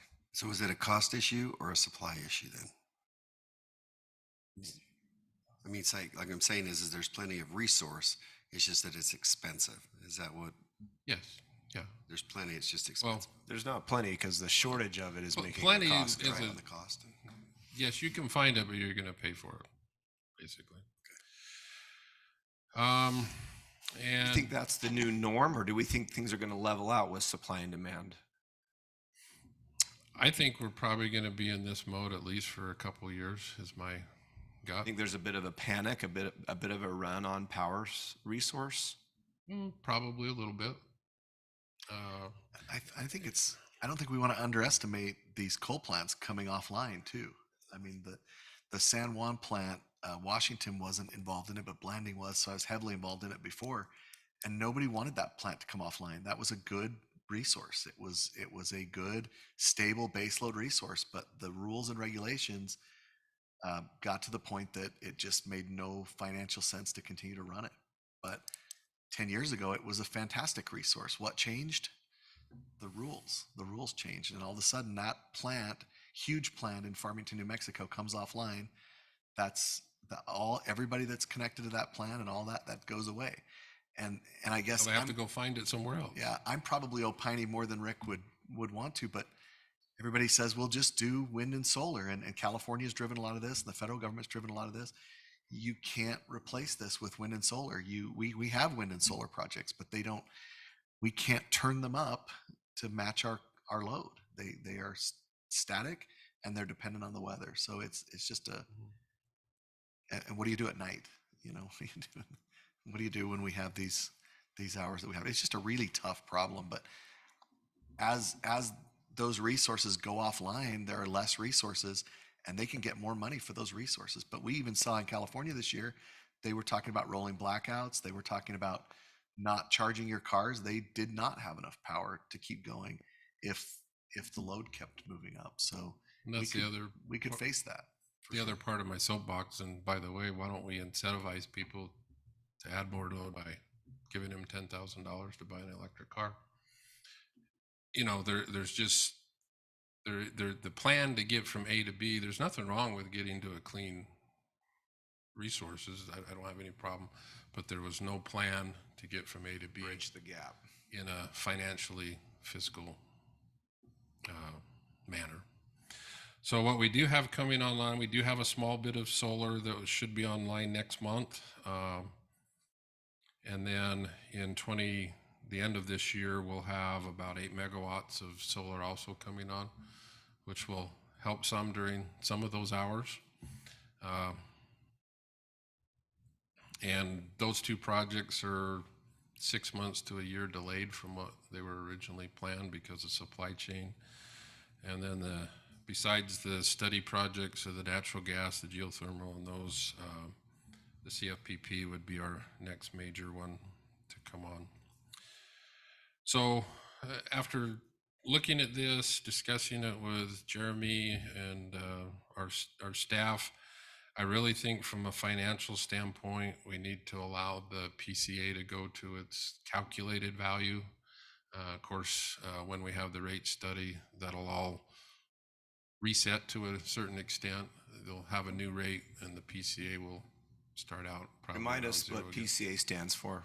Power cost adjustment, which is basically a mechanism to recover these costs as they come through. So, and then Jeremy and Brian and I are working, then we'll present. How do you see a these? budgeting How do you see plan of these how to- power cost adjustments being implemented? I mean, that's your recommendation, but can you tell the council how you would see that implemented and how it would Well, affect? they're being the typical implemented- power customer. They're being implemented monthly now, and right now we've kept it at 2.5 cents, and it should be about 3.3. So you're saying to charge the full full cost. That's 3.3. what you're saying is to charge the cost of the power. to the- Otherwise, we're going to financially get further and further behind. You can see on that graph, it was even until we chose to hold it off, and we chose to use some of our rate stabilization fund. But we can't continue to do that. We will run out of money in our power company essentially. And so the PCA is designed that when those wholesale power costs go up, it's a 12-month rolling average. So it's not even a full recovery of all of our current costs. As it's kind of like the ladder that we've talked about a little bit in some of our investing with our investment funds. It lets things go up slower as they go up, and then they come down a little slower as they come back down. But where we felt like it was just a blip and maybe just a 1-month thing, we were able to ask you to step in and kind of put that PCA on pause. But the PCA was implemented, and without our intervention, it'll just continue to run. I guess we're just coming in and saying we need to end the pause now. We can't continue to subsidize the cost of the power. It has to get implemented into the PCA in order for us to be financially solvent. What's that going to look like on an average utility bill, do you think, Jeremy? Well, 3 cents at 1,000 kilowatt hours would be $30. So if there's any silver lining here, it is the best month of the year to do it. You know, most people are using their least amount of power in the winter time because we're not air conditioning. So we, you know, that will make a bigger difference in the summer. But right now, I don't think it's going to be a major hit. Again, we're only 1 cent below. We've implemented it. So what Rick is talking about, when we do our rate study, we will set a new rate and the PCA will go back to 0. So it will be in the rate. It's essentially, we have no choice but to at least recover our rates. If we were selling any other item and the cost of the item went up, we really have no choice. We can absorb it for a month or two, but essentially you have to pay the costs for that service. Councilman Coates, you have the assignment with the Power Board. What are your thoughts? I think we made the right call on pausing to see if it was a blip, but with this new data, I think we got to do it. I agree with your opinion. Yeah, I mean, Jeremy. It's one of those, I wish I wasn't on the agenda tonight, so. So Rick, you did mention that you don't really see this coming back to the traditional rates that we've experienced prior to October of 22. Can you expound on that for just a minute? I mean, is there anything that could ease some of those costs or better the market that we could maybe need to consider? I'm looking for a silver lining. I don't know if it's there. I've tried to find it. Natural gas prices are really the biggest driver. And again, that's why we did the market purchase. During the summer, the forward purchase prices are in between $200 and $230. So our blended average at 148 seemed pretty good. Only time will tell. If prices drop, we could pay more than we would have if we hadn't, but if they go crazy high, we'll have that protection. And so we were much more aggressive on this 2023 purchase than we ever have. Normally it's just for the summer months and just for 3 or 4 kilowatt or megawatts. So I appreciate you doing that, because that was the one thing that I came to me looking at this a few months ago, is with how much we had to pay in the 1 month, we could have bought a lot of extra power and not had to use it and protected our customers. at least it goes back to, now you have at least a known. You may not like that known fully, but at least it's more of a predictable. And we're going to be looking for opportunities and ways to fill this gap. So, Rick, when you buy those, it sounds like you're buying them per month. Mm-hmm. And we know we need more in the summer, and those are where we always get hit but it seems like September was so weird. But September was a load issue. It was freaky high. Yeah. But the rest of the months haven't been that way. But just using your experience, would it make more sense to buy? You were aggressive. Should we be really aggressive in 2024? And I actually, our first RFP, if you will, that we sent out through UAMPS was for a 5-year product similar. They got no takers. I don't think people want to venture out that far. I don't know if they're worried about they're going to leave money on the table. And so this orange down here is actually a 5-year product we bought. We're in the first year of it right now. And it's, in hindsight, we could have doubled everything we bought then, but when we signed up for that, everybody was telling me I was crazy to sign up for that much. It's at $85 this year. Yeah. So I think one more comment to Councilman Ivy's question as well. The reason we like the power cost adjustment is if something happens and we see a decrease in the power rates, then those rates will automatically go down. And even if we reset the rate and the power cost adjustment starts again at 0, it can go negative. And so you could actually get a credit.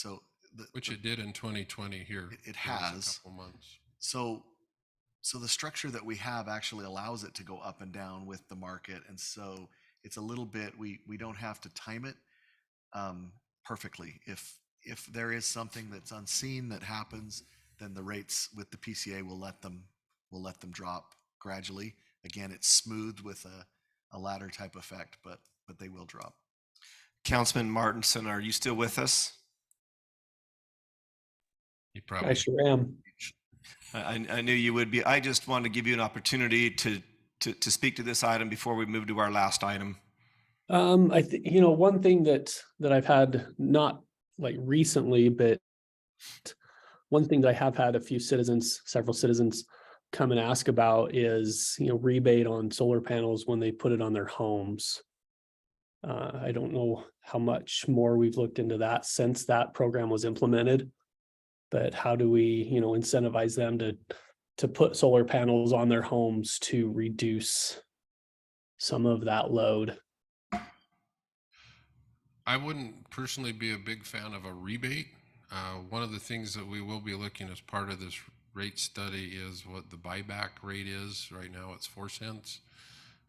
It may go 5 or 6 or something like that, whatever the rate study tells. Again, solar's great. It's good for the time while the sun shines. So we will address that as part of the rate study. But as far as paying them to put solar panels on their house, I'm not a big fan of that. You know, right now we'd end up managing 300 or more itty bitty installations. If I was going to do that, I'd rather either get a contract or put it on city buildings. You know, we could get that much that fast. So Thank you. Council, you've seen the presentation, you see the recommendations, or you saw them. I think what the staff's looking for is your direction on this. If you're comfortable moving forward with the manager and the power director's recommendations, understanding that our residents are going to be paying more due to the current circumstances of wholesale power costs. I don't think we have a choice, or then if we don't, the residents are going to end up paying the bill all at once later on if we don't implement it and kind of go at a slower pace. So I think it's important to move on it now. Are we all on board, uncomfortably on board? I understand all too well. Thank you, Rick. Okay, thanks. Hey, let's take, we're going to go into overtime. We're going to take about 5 minutes and turn it to Public Affairs Officer Jordan Hess to have a look at the upcoming legislative session. I don't even know if we need 5, so I'll be really quick. Let me just share this real quick. CEO conference room, council room. Okay, and I've got a copy. If you wouldn't mind. This is the first year that you'll have a public affairs officer dealing with the legislative session. So I just wanted to let each of you know kind of what my plans are and how I will be operating during the session, just so it's clear. The mission is to ease burdens placed on Washington City residents and support policies that enable Washington City and its residents to prosper. And with that, I've listed some objectives that I have as a public affairs officer. Number 1, first and foremost, always do what's best for the city. 2, oppose legislations that chip away at Washington City's ability to self-govern and make decisions that are best for the city and its residents. 3, support efforts to allow local decision-making at the city level rather than a one-size-fits-none state decision-making process. Support legislation that appropriates funding for water and infrastructure projects. Support legislation and initiatives brought forward by our legislators in so much that those policies or bills don't work against what we're trying to do as a city. Support legislation that eases tax burdens and regulations put on our city residents and businesses, and then support good stewardship of taxpayer funds and fiscally conservative policies. And then how I'll actually be operating to achieve those objectives are these procedures. I will monitor constantly legislative activity during the session. I will attend floor proceedings and legislative committees in person or virtually. I will produce a bill tracker, which will be regularly updated and shared with the mayor, council, manager, and each department head will have access to that, tracking each piece of legislation that's of concern to the city. I will work with the council member assigned to the Utah League of Cities and Towns Legislative Policy Committee, that's Councilman Ivy currently, to advocate for the city and participate in various working groups. Like I'm on the short-term rental, he's on the water. So we've got different working groups we're involved in. And then I'll also work closely with our contracted lobbyists that are up there full-time to tackle issues on United Front, and they can bring in the big guns if needed. Before taking a position on the bill, I will receive input from the mayor and council. No public position for or against a bill will be taken until a majority of the council and mayor are of the same mind or the bill clearly meets the agreed upon city objectives. I will testify in legislative committees if and when necessary and with the approval of the mayor, council, or city manager. I might also take department heads or city staff to do the same if necessary. And then finally, you should feel comfortable to bring attention to certain legislation or policies, but no action will be taken unless all parties in which that issue pertains to have been consulted with. So I will not be acting alone. I want input from our elected officials, city staff, our city manager, but I will be the eyes and ears for the city for the next 6 weeks of the legislative session. Fantastic. And of course, working with our city attorney.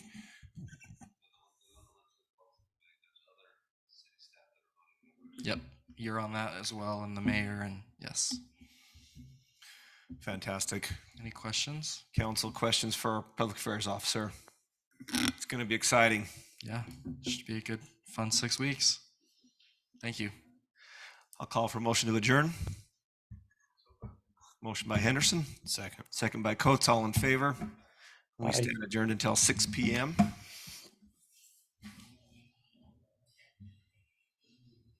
Jeremy?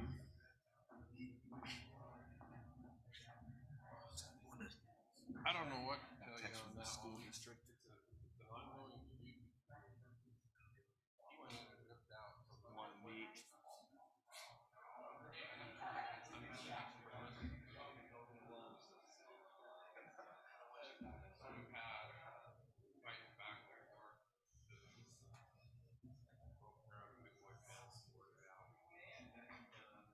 I mean, we don't have an official, no, you can't plant.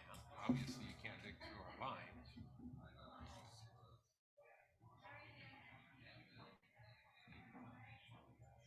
Right, they're asking for a tree.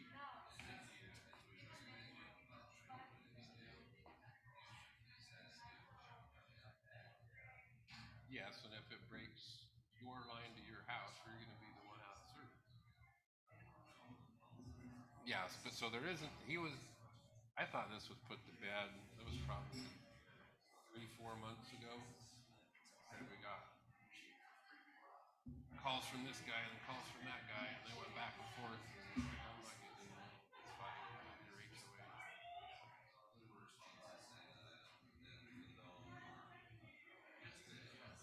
And I mean, there is this, because he kept asking, well, I need a city exact policy.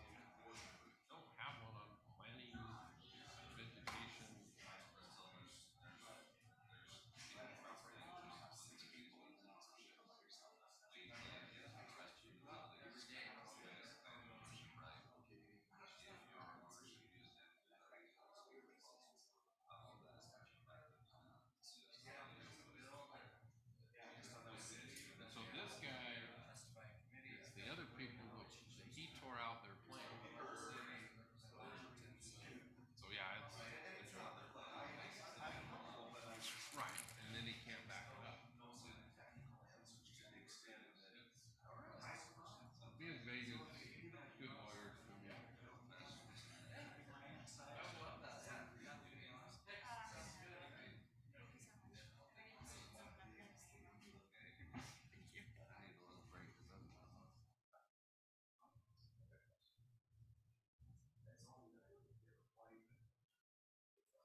at you, cute girl.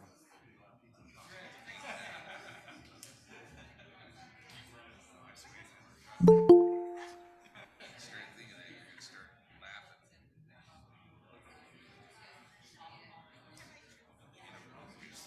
How are you?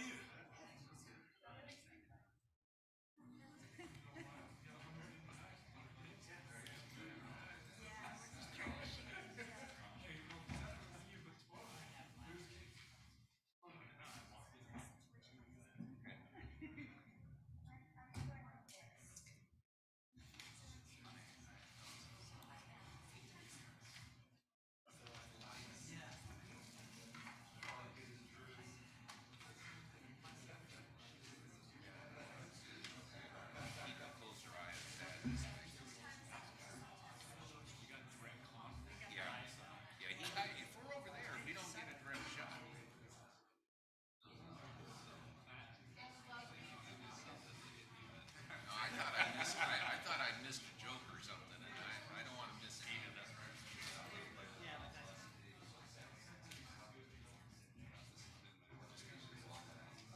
Oh, is that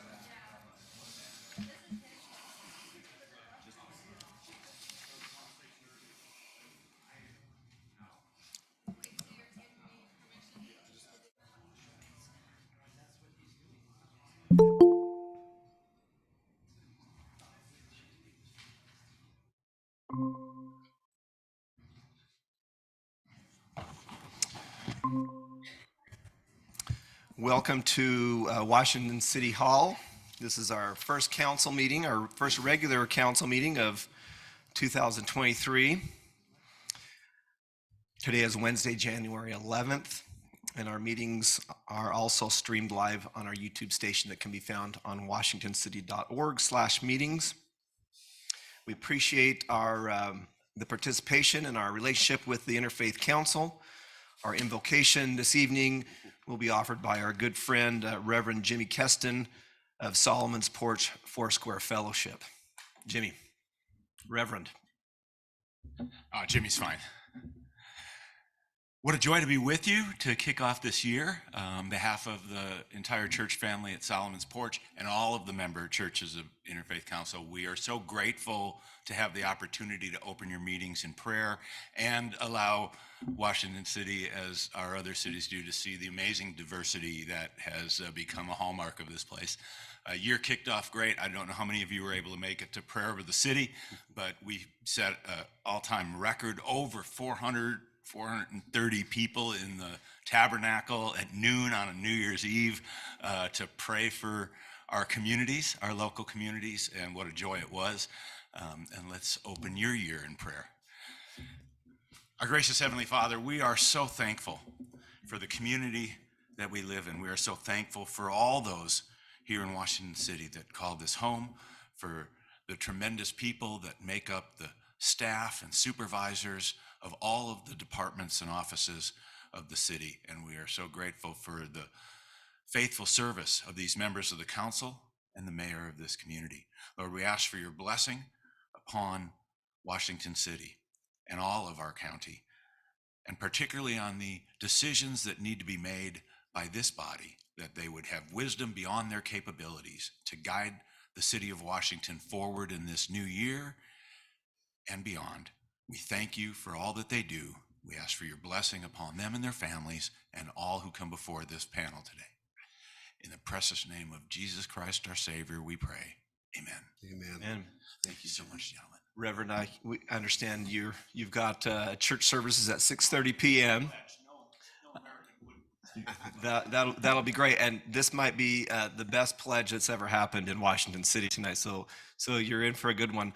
But I do want to just make note that on this agenda tonight, we'll be talking about council assignments in 2023, and we've added an assignment. So going forward with this council's approval, Councilman Ben Martinson, who's joining us virtually from Mexico tonight at our meetings, I've talked to him and he's agreed to have an assignment to work with the Interfaith Council going forward. So I just thought you might like to know that and share that back with your. He'll be fantastic. Okay. Is Summer Simon here? Would you come forward, please? Some of you already know Summer and her family, but I would ask Summer if you would just kind of turn around and so you can see everyone there. Let me tell you just a little bit about this young lady. Summer is a 16-year-old homeschooled student. She started learning American Sign Language at age 9 through books and dictionaries, and now takes ASL classes through Mountain Heights Academy. While not fluent, she loves learning. She's always been fascinated with different language, and the sign language and deaf culture are both very important to her. She's also done a few patriotic themed projects in sign language. And so we're thrilled to have her come and lead us in the pledge, demonstrating it in American Sign Language while we recite it verbally. Summer. Ready? Begin.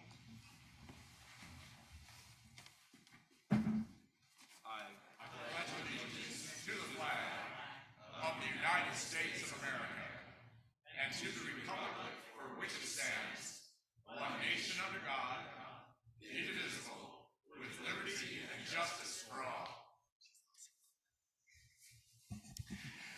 Summer, before you go, Jimmy, we're gonna let you go. We're not gonna ask you to stay for a picture. But this council would look really good on either side of Summer. Council, do you mind if we just go get a picture with Summer?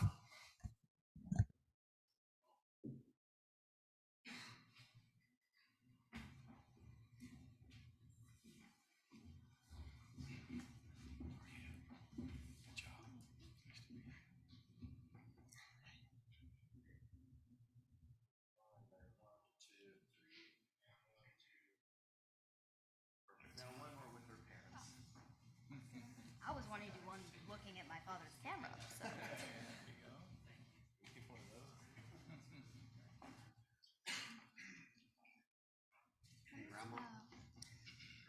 Grandma wants to come up. Grandma. Oh my goodness. She didn't look old enough to be a grandma.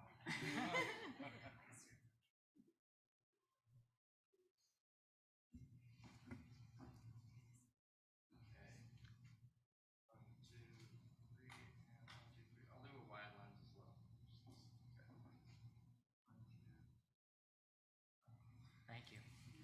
Appreciate it. Good job.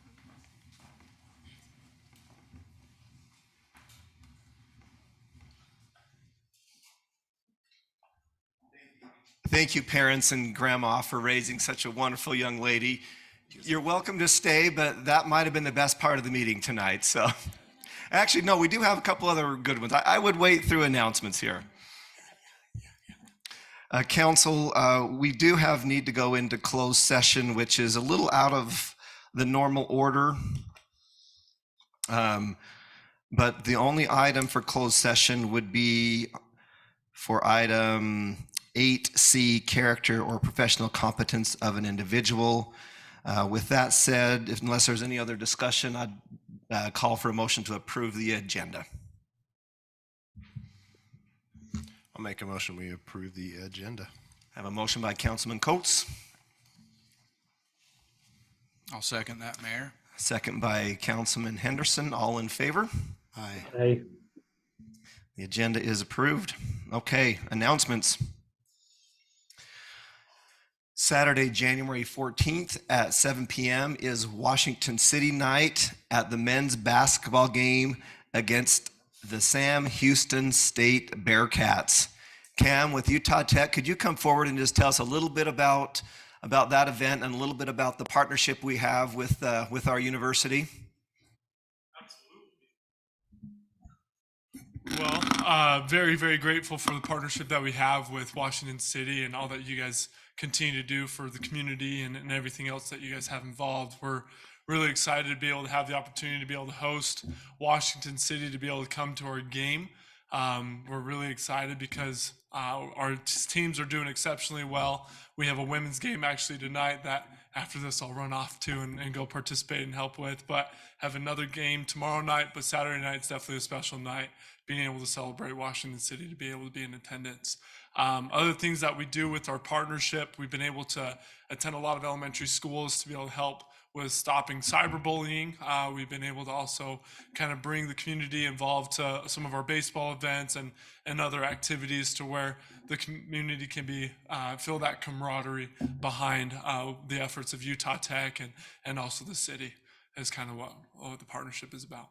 Well, you're doing a great job. I know every time I've been there, I've seen you, and you've made me and all of us feel so welcome and such a part of our university here. Council, what interaction would you like to have with Cam? I see him at the games too. So. I mean, you're not hard to How miss. can you You're- not you're see a little him? taller than me, just a little bit. So I see you, and Just a so lot. Yep. You know, if you see me during Christmas, I was dressed up as Buddy the Elf as well. So we're doing pretty good. So Mayor, I don't know if Cameron want to share some personal news, but something kind of exciting in his life. sure. If you guys are wanting to, I'll get you my address. I'm actually getting married in March. Fantastic. So I've been able to finally found a special lady in my life, which I'm really excited about. But March 24th is my date. I'm going to be getting married. Congratulations. Send an announcement to City Hall. We'll make sure it gets out. Okay, sounds good. Yeah, no, that sounds wonderful. Thanks, Kurt. what time's the game Saturday? I missed Okay, that in no, all you're this. good. We can stay on that too. Yeah, I'd rather shift. So it's to be 7 p.m. 7 p.m. Yep, 7 p.m. Yep. And what's awesome about this is like we did during baseball season. Mhm. This we've invited any of Washington City employees and their families to attend, and so it's a great opportunity for us to say thank you to our employees and have a great night. And you know, you're right, the teams are doing really well. It's fun. Yeah, no, it's a great atmosphere to be around, but more importantly, it's amazing to see our student athletes being able to succeed and see their passions continue to grow for not only the game but their endeavors and what they want to be able to accomplish. Well said. Thank you, Cameron. Yeah. Appreciate you. Awesome. Thank you guys. Really appreciate your time. A few more announcements here. Washington City will be closed. Washington City Hall, the city will definitely be open, but the City Hall will be closed on Monday, January 16th in observance of Martin Luther King Jr. Day. It should be a special day for all of us. Elected Officials Day at the Capitol is January 18th. Please coordinate with the recorder if any electeds would like to be up there on that day. I'm not aware of any that are going. There may be some. We'll have to see. But everyone's welcome if they'd like to. We do have the power meeting that we talked about January 19th here in the council chambers at 6 p.m. The annual St. George Area Chamber Foundation Gala is on Saturday, January 21st from 6 to 9 p.m. I believe we do have a table and room if any of you would like to attend. And then Monday of this week was Law Enforcement Appreciation Day. Of course, I think we probably all think that every day should be Law Enforcement Appreciation Day, but that was the official one. So I've asked Councilman Ivey and his assignment with public safety to make a special recognition of one of our officers who was the city of Washington's December Employee of the Month. Councilman Ivey. Thank you. On Thanksgiving, 11/24/2022, around 3:20 in the afternoon, Sergeant Carter was on duty as the patrol sergeant for Washington City. Sergeant Carter was reviewing reports on his in-car computer when he noticed a drowning incident in St. George City near our border. He asked dispatch if they knew the estimated time of arrival for fire, medical, or law enforcement to arrive. Dispatch advised the police department was 11 minutes out and the fire department was 8 minutes out as well. Sergeant Carter knew that he was much closer than any area unit and advised he would be responding to the drowning. The comments coming in from parties on the scene did not sound good for the small child who had drowned in the hot tub. Sergeant Carter arrived on the scene and began to assist with life-saving measures to help resuscitate the child. After the initiation of CPR, the child began to breathe and expelled the water in her lungs. The young girl was later transported to the hospital by ambulance for further medical treatment. Without Sergeant Carter's immediate response and life-saving actions, it is believed that the child would not have survived this tragedy. Sergeant Carter leads by example in all aspects of his job for this department and others in our profession. Thank you. Sergeant Carter, would you just come forward with your family, your wife and children? I'm not going to make you say anything unless you'd like to, but what I would like to do is give this council an opportunity to thank you, to let you respond if you'd like to, and then really we just want to come down and shake your hand and thank you that way as well. Council, is there anything you'd like to share with Sergeant Carter? I'm just impressed every time. I mean, I've known you for about 3 years now, and I'm impressed every time I meet you, and I'm just so happy that you were there to help that child. So, thank you. And Mayor, I mentioned this to Sergeant yesterday, but I got to know him when he was picking up his child at the school. I told him, I says, I always see you come to the school to pick up your son, and he said, that's what dads do. So.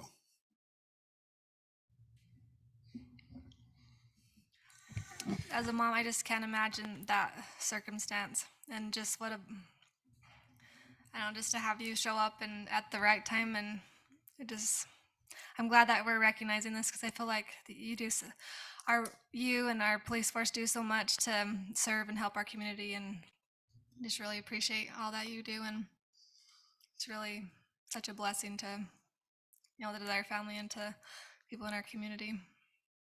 With the police department, all those calls don't go that way normally. So we've had a drowning that was a month prior to that we went to, and the child didn't survive. So this one was actually one of the better ones. So Sergeant Carter, will you just hold your daughter there and tell us her name? If you're comfortable with that. You don't have to if you don't want to. This is McKady. So I have these are two of my 4 kids. I have 4 kids. I have a daughter that's 18. She's in the Air Force. She's stationed in Alaska right now. She just got there a week ago. She went through basic training in her tech school, and now she's at her first base in Anchorage. I have a 16-year-old boy who's working at Chick-fil-A tonight. And then I have a 10-year-old boy named Gavin. And then this is McKady. She's 8 years old, and she's my youngest. And this is Megan. She's the coordinator for Reese for the city, and so we have quite a bit of involvement in the city. So We know Megan. McKady, see that microphone there? You're welcome to pull it or lean into it as much as you can. Would you just tell us what it means to have your dad be a police officer, and what it means to you to know that he saved a little girl's life? It makes me really happy that he kind of like saved a little girl that was kind of like my age, and it was really nice, I bet. And that he makes me really proud about what he does for his community. Oh my goodness. Can you give him a little hug and tell him thank you? Oh. And is it Gavin? Yeah. Pull that mic down just a little bit and tell us what it means to be the son of a hero. Really good. Well said. Well said. Good politician there. We appreciate you. Do you mind if we just come and shake your hands and express our appreciation to you?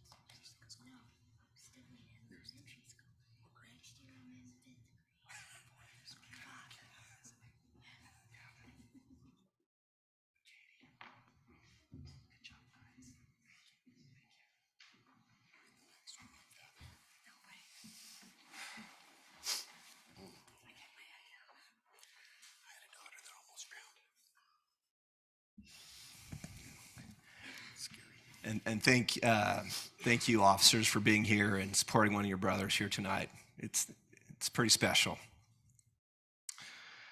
Okay, item 3, declaration of abstentions and conflicts. Any to declare? Seeing none, we'll move on to item 4, which is the consent agenda. In consulting with our city attorney, he has informed me that per state law, it is not necessary to read each item listed on the consent agenda. That would have saved me a lot of time at our last meeting, if you recall. I think as a council, we should make it a policy that we read every item. Oh from my there. goodness. I think he's sitting there Second. saying, how long am I going to wait until I tell the mayor that he doesn't actually have to read all this? It's only been a year. What took so long for that opinion? A little We were little just hazing. Just breaking you in as a mayor. So what I anticipate doing, unless there's special occasions, special circumstances, I just ask if there are no brief comments or clarifications to the items. The motion that I will call for is to approve the consent agenda as it has been outlined. So item 4, consent agenda. Unless there are any brief comments or clarifications, I'll call for a motion to approve as outlined. I was just curious. You said that we're going to change up when we go. So we go to the closed session. Okay, I see that. And then we'll come back after that. Okay. Yeah, we'll reconvene. Exactly. Mayor, I'll approve the consent agenda as outlined. I have a motion by Councilman Ivy, Second. second by Councilmember Casperson. All in favor? Aye. Aye. Any opposed? The consent agenda is approved unanimously. Okay, we'll move on to item 5, preliminary plats. As a reminder, the public hearings for preliminary plats occur at the Plan Commission level, and where it is a plat, we'll do a roll call vote on items 5A, B, and C. 5A is consideration to approve a preliminary plat for Skyline at Long Valley, located at approximately Lost Springs Drive and Corral Hollow Drive. The applicant is D.R. Horton. City Planner Eldon Gibb will present to the council on this item. Thank you, Mayor, Council. This particular subdivision is proposing 187 single-family townhomes covering an area of 17.3 acres. The density for this project is 10.8 units per acre. Subdivision was designated as nightly rentals in the planned community development agreement, with the maximum number being specified at 187. All of the townhomes will include a double car garage with driveways being 18 feet wide and 20 feet long. The project is proposing 31 designated visitor parking stalls, with 16 of these stalls being longer to accommodate trailer and or RV parking. The zoning designation at this location is planned community development. The surrounding zoning is planned community development to the north, south, east, and west. The proposed subdivision conforms to the approved zoning, and the request meets the subdivision requirements and other city ordinances as it relates to this location. Staff has reviewed the request and recommends approval with conditions of the preliminary plat as outlined. The Planning Commission reviewed this request on November 16th, 2022, and recommended approval of the preliminary plat for the Skyline at Long Valley subdivision based on the following findings and subject to the following conditions as seen in the report. And I'm happy to answer any questions at this time.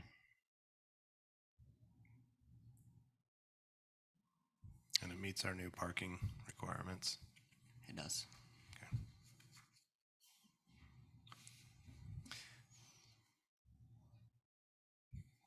Council, would you like to hear from the applicant? Are you ready to make a motion on this one? Mayor, I'm ready to make a motion. Go ahead. Ready? I'll make a motion that we approve the preliminary plat for Skyline at Long Valley, located approximately Lost Spring Drive and Corral Hollow Drive, with the finding conditions provided by staff. I have a motion on the table by Councilmember Coates, I'll second that, Mayor. Second by Councilmember Henderson. We'll go roll call. Martinson, Aye. Henderson, Aye. Coates, Aye. Ivy, Aye. Casperson. Aye. That preliminary plat is approved unanimously. Item 5B, this is consideration to approve a preliminary plat for the Sandy Creek subdivision located at approximately 222 West, 840 South. The applicant is Bush and Gudgel. City Planner Eldon Gibb will present on this item. Thank you, Council, Mayor. This particular subdivision is proposing 34 lots on an area covering 16.04 acres. The zoning designation at this location was recently rezoned to R18 and the RA half. The surrounding zoning is residential agriculture 2 acre to the north, RA1 to the east, industrial, which is the I1 to the south, and St. George City limits to the west, which is designated as manufacturing, their M1 zoning. And that also has a general plan of medium density residential. The proposed subdivision conforms to the approved zoning. The request meets the subdivision requirements and other city ordinances as it relates to this location. Staff has reviewed the request and recommends approval with conditions of the preliminary plat as outlined.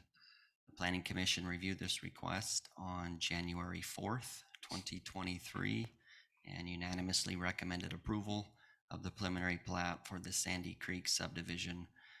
And that is on to the City Council with the added condition number 14, based on the following findings and subject to the following conditions. I'll briefly read condition 14 for the record, which states, with lots 1 through 6 not being graded, drainage from these lots, meaning lots 1 through 6, need to address the drainage with individual swells and or easements where drainage pipe from these lots can connect to the detention basin. And as Drew is zooming in here, there's an easement there to carry that drainage pipe out to the detention basin. So that should be addressed and satisfy our requirements. Appreciate staff getting those addressed and getting them on the plat. So I think that's important. They're large lots too, so it's definitely obtainable. What if the drainage study covered lots 1 through 6 on the condition number 1, or was it important to, I'm just curious to how that works for clarification. They just weren't graded, so they didn't have a way of conveying the water to the appropriate location. So the staff said that let's get in there to make sure it gets proper drainage. So they show where they're putting the drainage. The drainage report Although that condition number 1 wouldn't have it covers it all. Oh, So okay. the drainage report's for the whole thing. And then just that's a special condition to address one item of drainage. So the condition 1 is the overall drainage report for everything. And then the 14th condition is to address the specific drainage concern on the east edge. Those lots.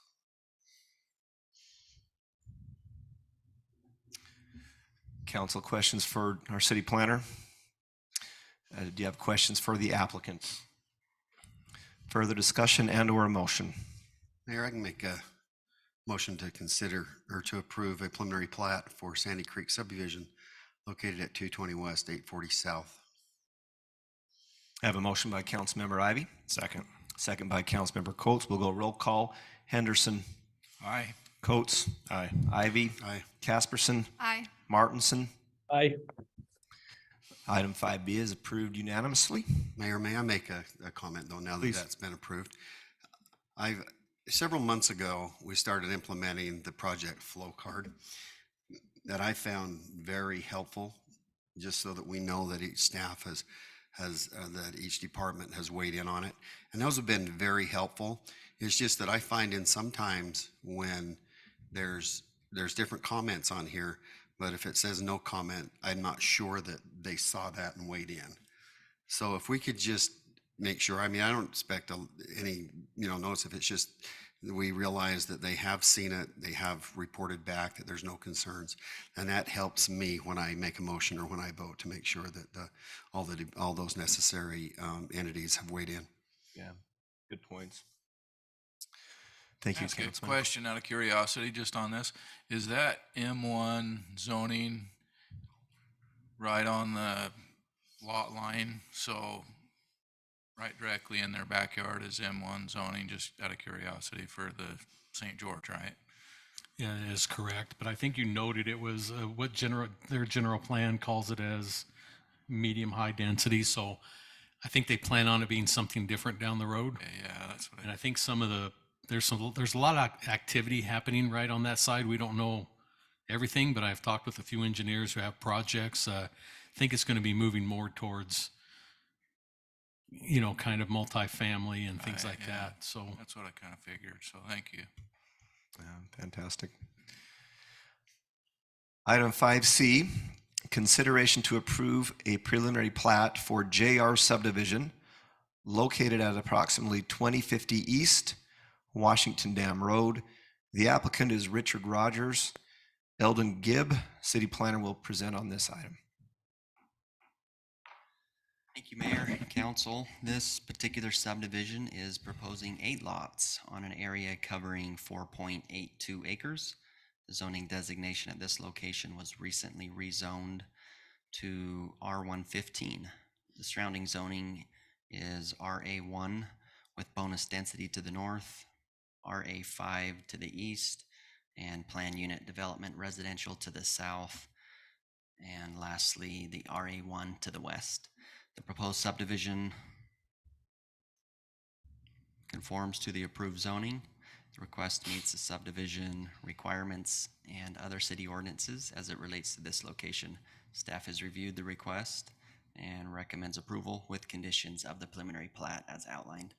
The Planning Commission reviewed this request on December 21st, 2022, and unanimously recommended approval of the preliminary plat for the JR subdivision onto the City Council based on the following findings and subject to the following conditions. And I'm happy to answer any questions at this time. You've heard the report, you've read through the packet, reviewed the plat. Council, what questions do you have for the city planner?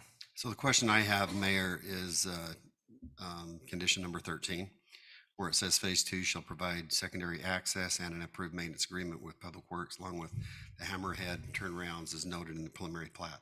So this is quite a unique design for these 8 lots. It's very long and skinny. It looks like the primary access to lot 1 through 4, but then the additional 5 through 8, is that the reason? At what point does that trigger that secondary access? That's my question. It's due to the length. They cut it into 2 phases so they can get those first 4 lots in with and meet that depth requirement, that 650 foot. And that's set at that 650. Okay, that's my question right there. Okay. Does that mean that they have to hold off on building anything on lot 5 until the property next door is developed? Okay. Until Phase 2, it would come with phase 2. So they're putting in the temporary gravel access at Phase 2. Correct, yeah, with the recorded easement to maintain that. And then they'll pave it. Do they currently own that property to the east of them? That's someone else's property?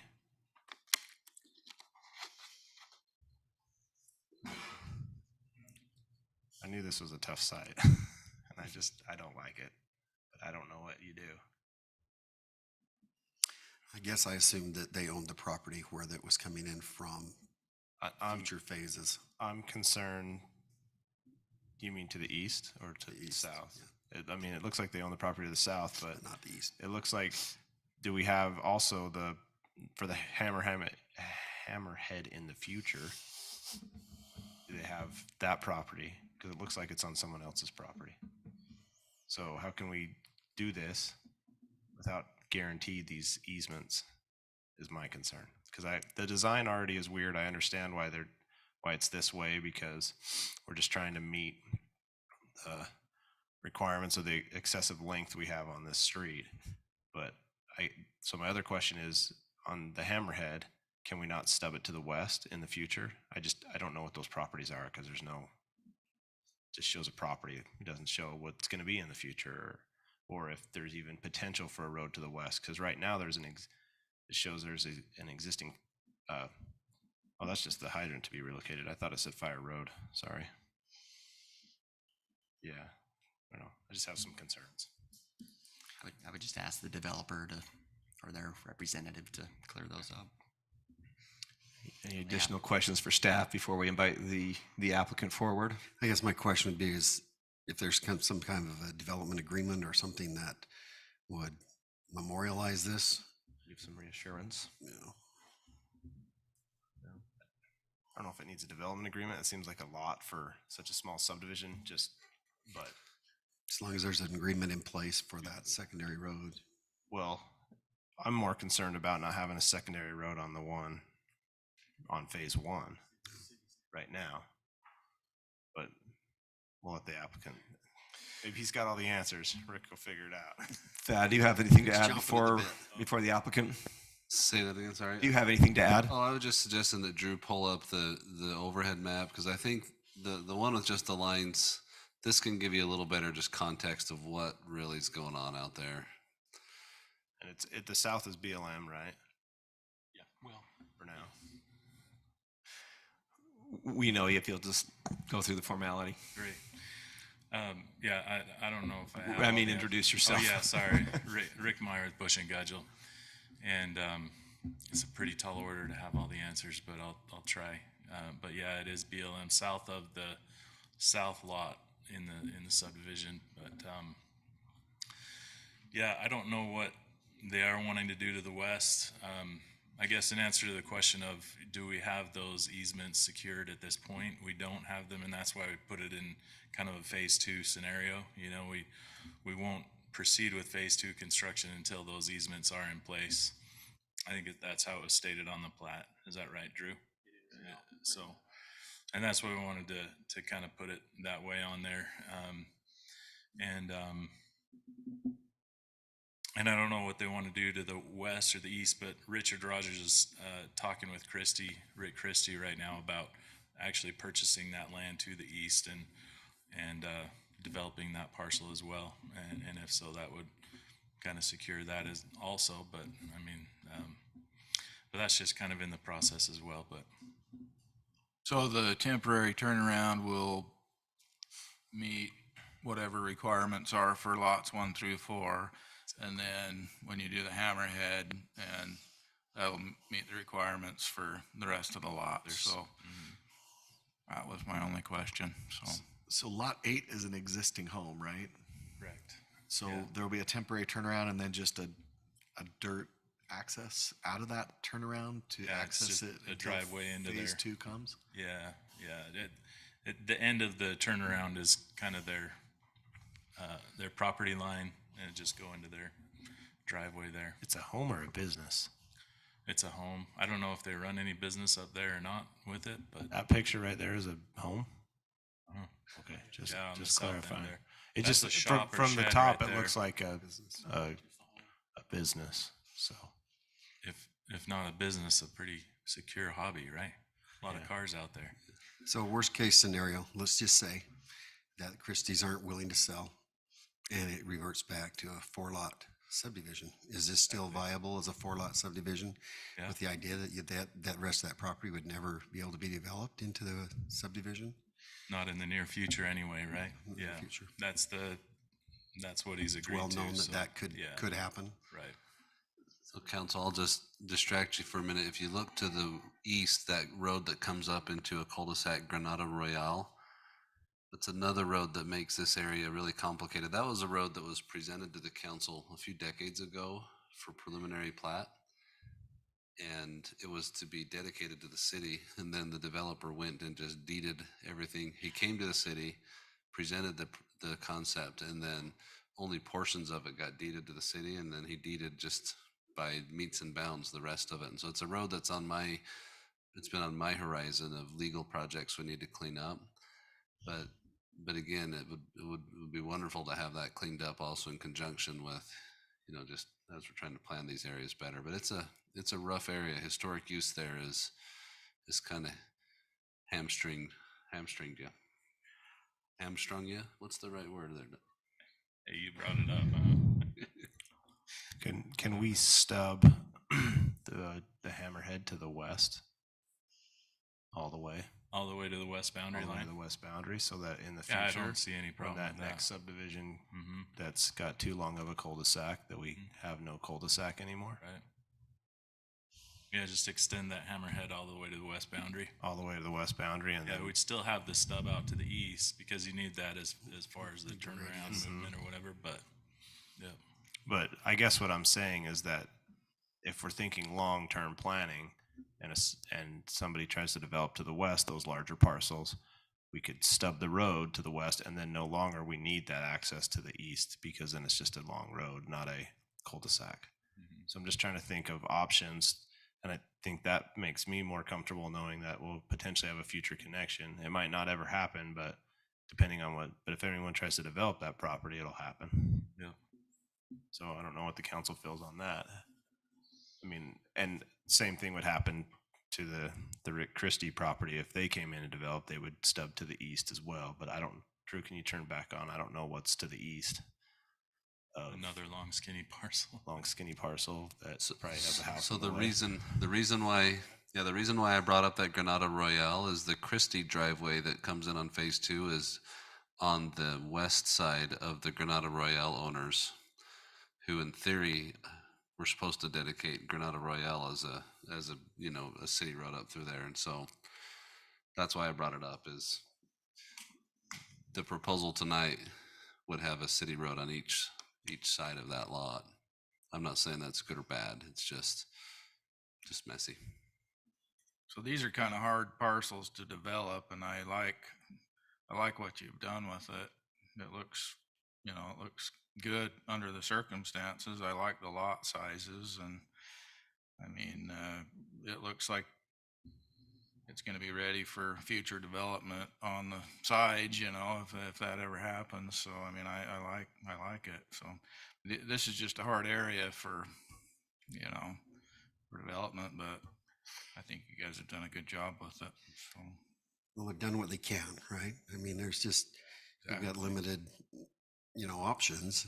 And I certainly see it. And honestly, council, my only concern was just understanding what limitations this development would have if they couldn't acquire future ground. And they fully understand that. And I do like the size lots. I like, you know, it's actually a relief to see some nice size lots. nice, yeah.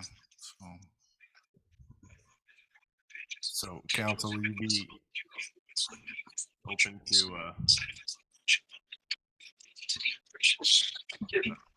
Councilman Martinson? We might be getting just a little feedback from you there.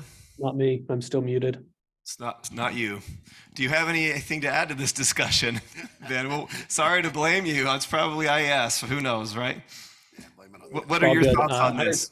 You know, my questions, Eldon answered my questions already. I had a concern with just the layout, the hammerhead, the fire hydrants. There's 2 or however many that need to be moved or relocated. And it's a tough development. Well, I saw the list of questions you had on your preparation, and I'm impressed that Eldon was able to answer all of those questions, Councilman. I love that you're prepping in Mexico for development here in Utah. So your questions have been answered. They have. Okay, I'll turn to the council for more discussion. I think the only thing, well, I think we got to push that road all the way to the west for future access on that, if that makes sense, on phase 2. So right now you wouldn't have to address it, but that would be in my thought, if we did as part of phase 2, an additional condition that hammerhead becomes a half road to the west, and then what's already stated here on the secondary access gravel road. So if you're ready for a motion, I'll make a motion that we approve the preliminary plat for JR subdivision located approximately 2050 East and Washington Dam Road with the finding and conditions provided by staff, with the additional condition number 14, if I'm wrong, that the Hammerhead roadway be extended to the west to the property line for future road access.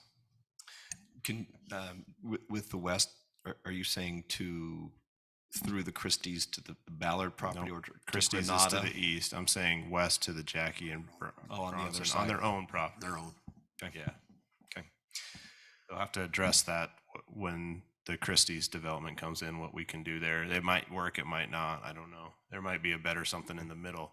I think what my goal is with these weird skinny pieces is maybe we can get some connections between them somewhere. Yeah. In the long term. Because once we get one developed, maybe the next guy wants to develop and we can find a pathway between all 4 or 5 of those is kind of what I'm thinking. Yeah, I'm hoping just to pop in to take it all the way over to Royale. It would be nice to have You know, some that kind of- middle road just to keep, I mean, especially if Mr. Rogers picks this piece up, we should be able to hopefully work out a pathway right through here where my arrow is going.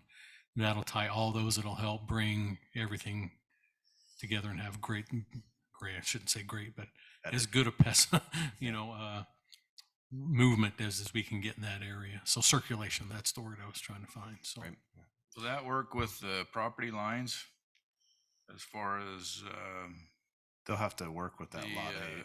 Biggs property? Is that shaped like Utah, or is that?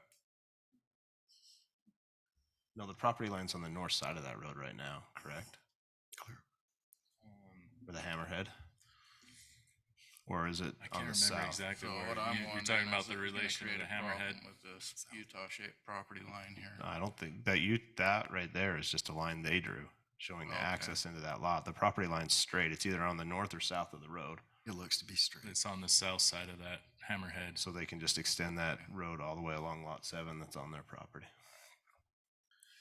Good discussion. We do have a motion on the floor. Mayor, I'll second that with just the thought that maybe council or staff, as other developments come forward, they can discuss these topics. I completely agree with Councilman Coates. I think that's a good thing to have in place. So I'll second that motion, Mayor.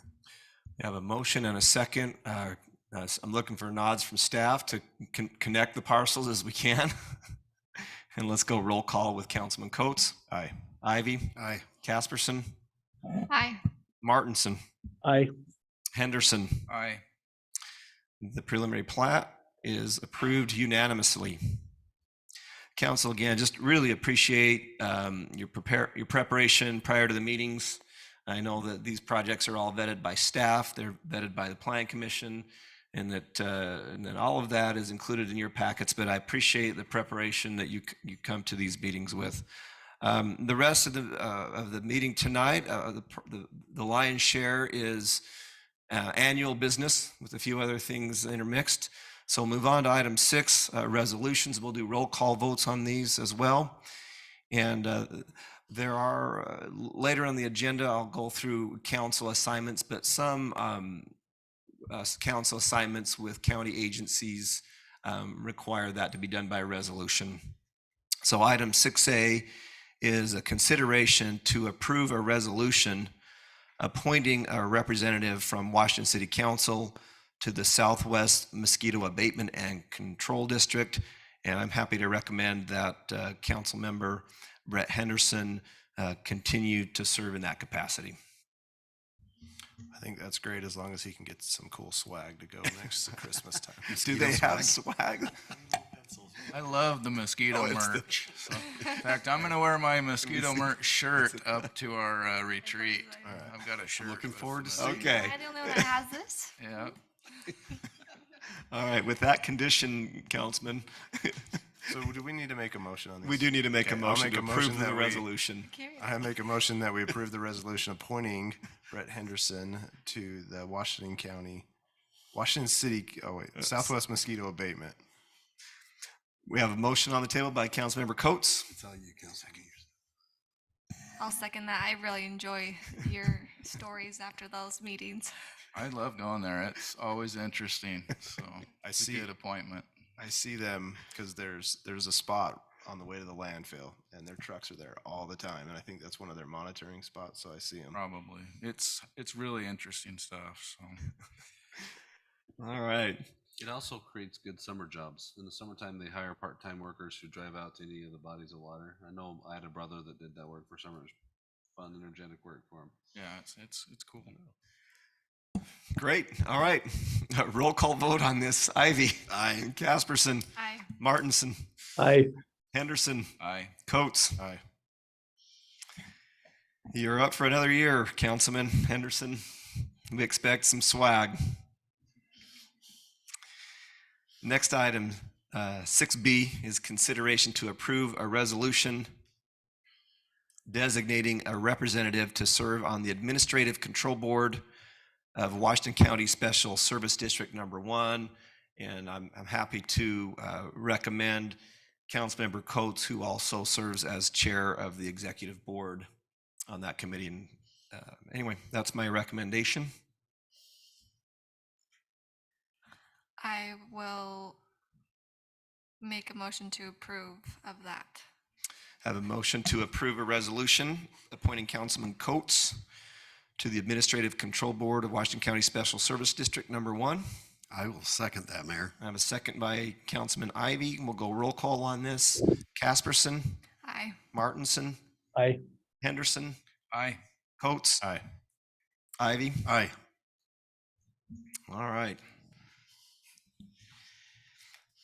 I'm just glad that you didn't vote against yourself. I know that's been a lot of work for you. Okay, we're going to break form for just a minute. Item 6C, this is consideration to approve a resolution amending utility rates, adding water district, Washington County, adding water district water conservation surcharge and establishing a new rate classification. City Attorney Thad Sigma will explain that before we take action. Thank you, Mayor.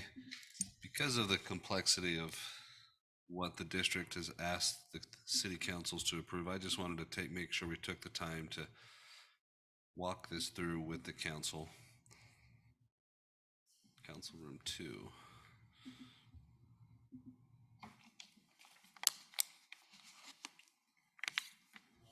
Am I already on there?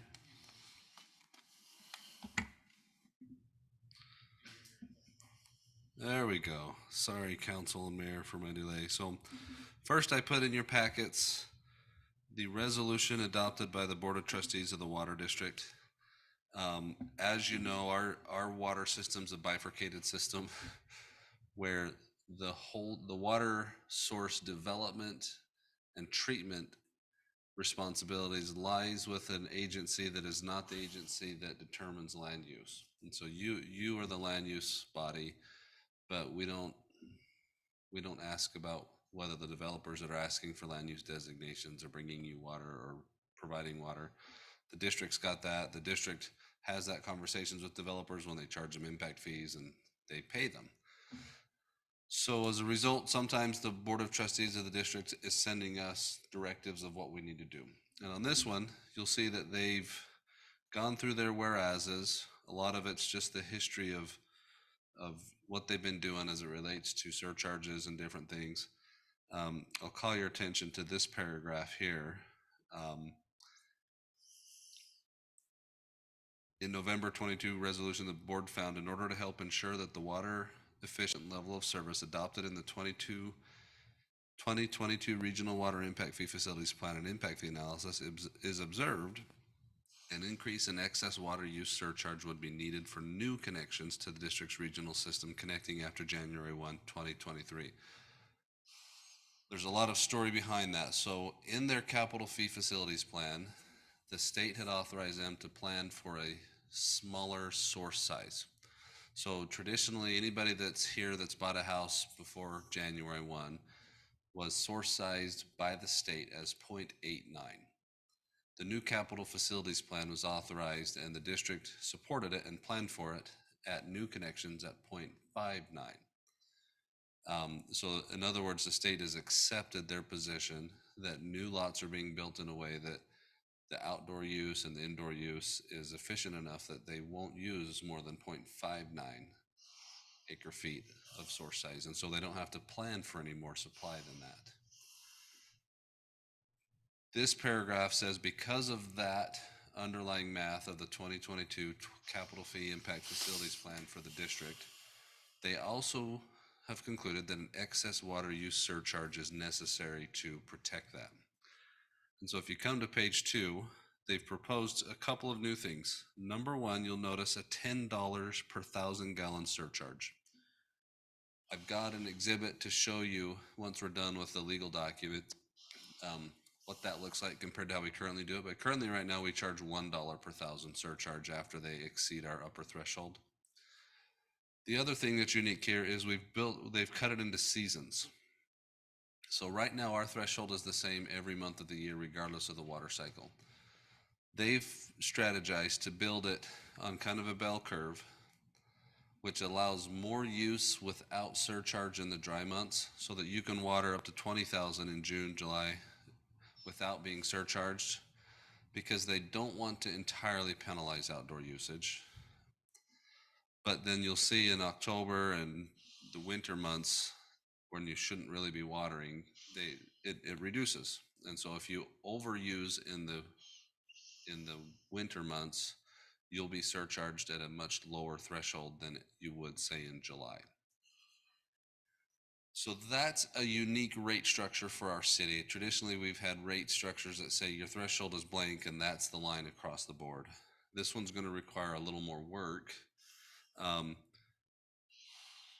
You'll see number 2 here's the residential thresholds. Number 3, they apply the same concept, but to a little different situation, because the non-residential just have one threshold for their meter size. I don't even know how to think about, 8-inch meters and that many gallons per month. But in theory, all of those would be subject to the same $10 per 1,000 once they've exceeded that threshold. You'll see number 4, because this rate structure takes additional work and effort from city on the administration side, our mayor, our city manager represented on behalf of just all the local municipalities that we need a bigger share of that surcharge than they've traditionally given us. And so they accomplished a 10% share of that. So in theory, we don't want anybody overusing. We don't want to charge any surcharges, because we'd rather they stay under 0.59 and allow us to enjoy the benefits locally of that source size standard. But if they do, if those surcharges are charged and collected, the city will be able to retain 10% of the $10 per 1,000 surcharge. Any questions at that point? So is there any reports or studies that shows that having this additional surcharge will actually get the desired result in reducing water wasting? I don't have any reports or studies that say that. I've heard a lot of people say that they believe that price is the only way to actually convince people to conserve. But I don't have a report or study, and the district hasn't provided one to me either. Okay. Councilman, one of the things that, having been involved in these discussions, with the new landscape conservation ordinance that this council has passed and that was drafted, there shouldn't be a case in which users on that new 0.59 source sizing should go over that if they're within those parameters. So what this would do is this is more of a, I guess, for lack of a better term, a free market approach to keeping new users within the source that they've paid for with their impact fee. So, but rather than spread it equally, it's on that bell curve, based on the seasons and typical water use. We're only applying it to new permits. Correct. New connections that are on that lower source size. That's more work for our staff to keep track of who's on what, right? 100%. Yeah. We had 2 meetings with all of the utility staff from the regional cities to come and meet with the district and tell them whether their software systems can do this, if they can, how they do it. And so some of what you saw in the seasonality in that is informed by your utility staff telling the district, in other words, the district foresaw it changing each month. So a little cleaner, truer curve, but that would mean the utility folks have to go and reprogram their rate every single month. And so we've cut it into, instead of monthly reprogramming. It's now essentially 3 reprograms with 4 seasons on the sides of those. So let me, Mayor, let me just clarify. The reason that I asked that question was that I wouldn't want to just stand on this one implementation to try to curb water overuse. I still think we need to talk, and I'm sure this is part of the plan. We talk about conservation, we talk about taking out grass that isn't being used, and we do water-wise planning, and we continue to resource all those things. That was my point in asking that question. And I hope that I'm sure that's the approach of the district as well. Yeah, you're exactly right, Councilman. Mayor mentioned something that reminded me. The 2022 Capital Facilities Impact Study that the district adopted, the Board of Trustees of the district adopted, also the 0.59 standard results in a lesser impact fee than was previously being charged. And so the impact fee for residential connections would go down, I think about $4,000 in relation to that lesser source sizing. So the second document here is your resolution. Your resolution, we just give the whereases, and then the 2 therefores. Therefore, the Washington City Council adopts the excess water use surcharge authorized by the Board of Trustees.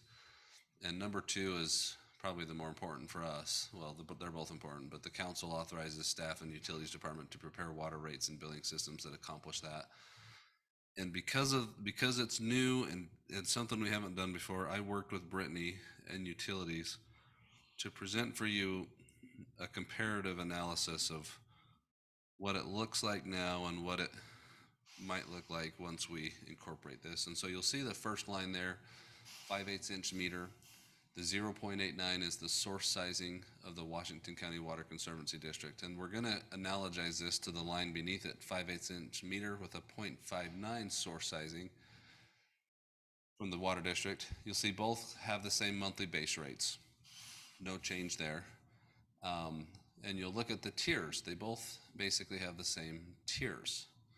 A slight modification on the new one, but essentially the same tiers. And then you'll look at that, the next line over, the Washington City, that's the administrative fee that the city essentially adds in to the cost of water there. And then you'll see the water district's fees. And then you see the water rates there that come to the right. You'll notice on the existing rate for 5/8 inch meters, the surcharge of $1 gets assessed after they've exceeded the 36,000 gallon threshold. And that's the case all the way across the year. And then we do a little calculation. Brittany provided it for your knowledge. Their cost per 1,000 gallons goes up about $1.40 because of that, right? You'll see the math there. And then you'll come down to the new proposed rate. And in December to February, the surcharge comes in after they've exceeded the 8,000 gallon threshold, and it comes in at $10. And so again, you'll see over here to the right, their cost per 1,000 gallons and the effect it has of them going over the threshold. Now, the application of that threshold of the surcharge depends on the season. So this is the March and April season. It would apply at 15,000. The May to September season would apply in excess of 20,000. And then we come back over to the end of the season, which is back to 15. And so all the rest of the data in the lower rows wasn't, we didn't spend a lot of time on that. Our goal was to give you this visual of what it looks like today and how the surcharge that currently exists is applied today, and then what it would look like on new residential connections that come in under this 0.59 source size new impact fee. And that may be confusing, but my attempt was not to confuse you with that. It was just to give you a look at how it would apply and kind of the effect of it on the numbers of a water bill. So it is a little bit odd, but I can tell you a lot of time and effort went into this from all cities and utility people. But I think the other thing to remember is this does accomplish what our council looked at when we did our landscape ordinance. They didn't want landscape cops. They didn't want, so I have a neighbor who went and took out all the xeriscaping in his backyard and put in all turf, all lawn. It's really hard for us to police that, get that information out to people. But this essentially does that. They are really locked into that source sizing that they paid for. We have to have it locked in going forward. And this does that from a billing standpoint. It helps us find those. If you have a leak, you'll fix it quickly. You'll do those things that need to be done. But it's a good compromise. The mayor worked really hard on it. We worked hard on it. It's odd because two houses next to each other could have completely different water rates and will, depending on the year they were built, forever. But there's method to that madness as well. So the proposal in the resolution tonight is that this council adopt the resolution that the water district adopted, allowing this rate to be put into effect.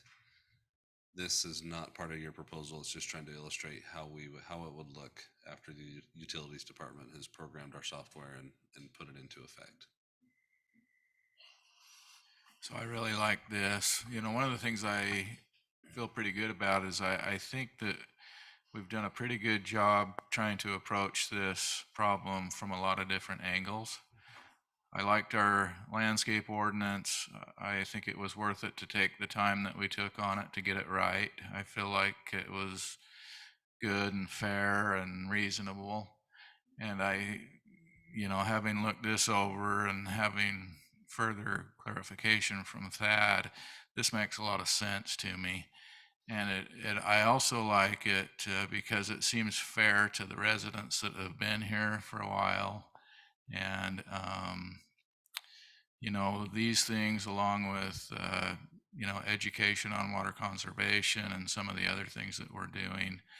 I think the community in general, I think, is doing a pretty good job at, trying to solve these issues and get out ahead of it and do it in a reasonable manner. So I'm feeling pretty good about it. So I might share just a little more data about the district's chart here. Our mayor he kind of took the bull by the horns on this and led out on drawing a curve that eventually was adopted.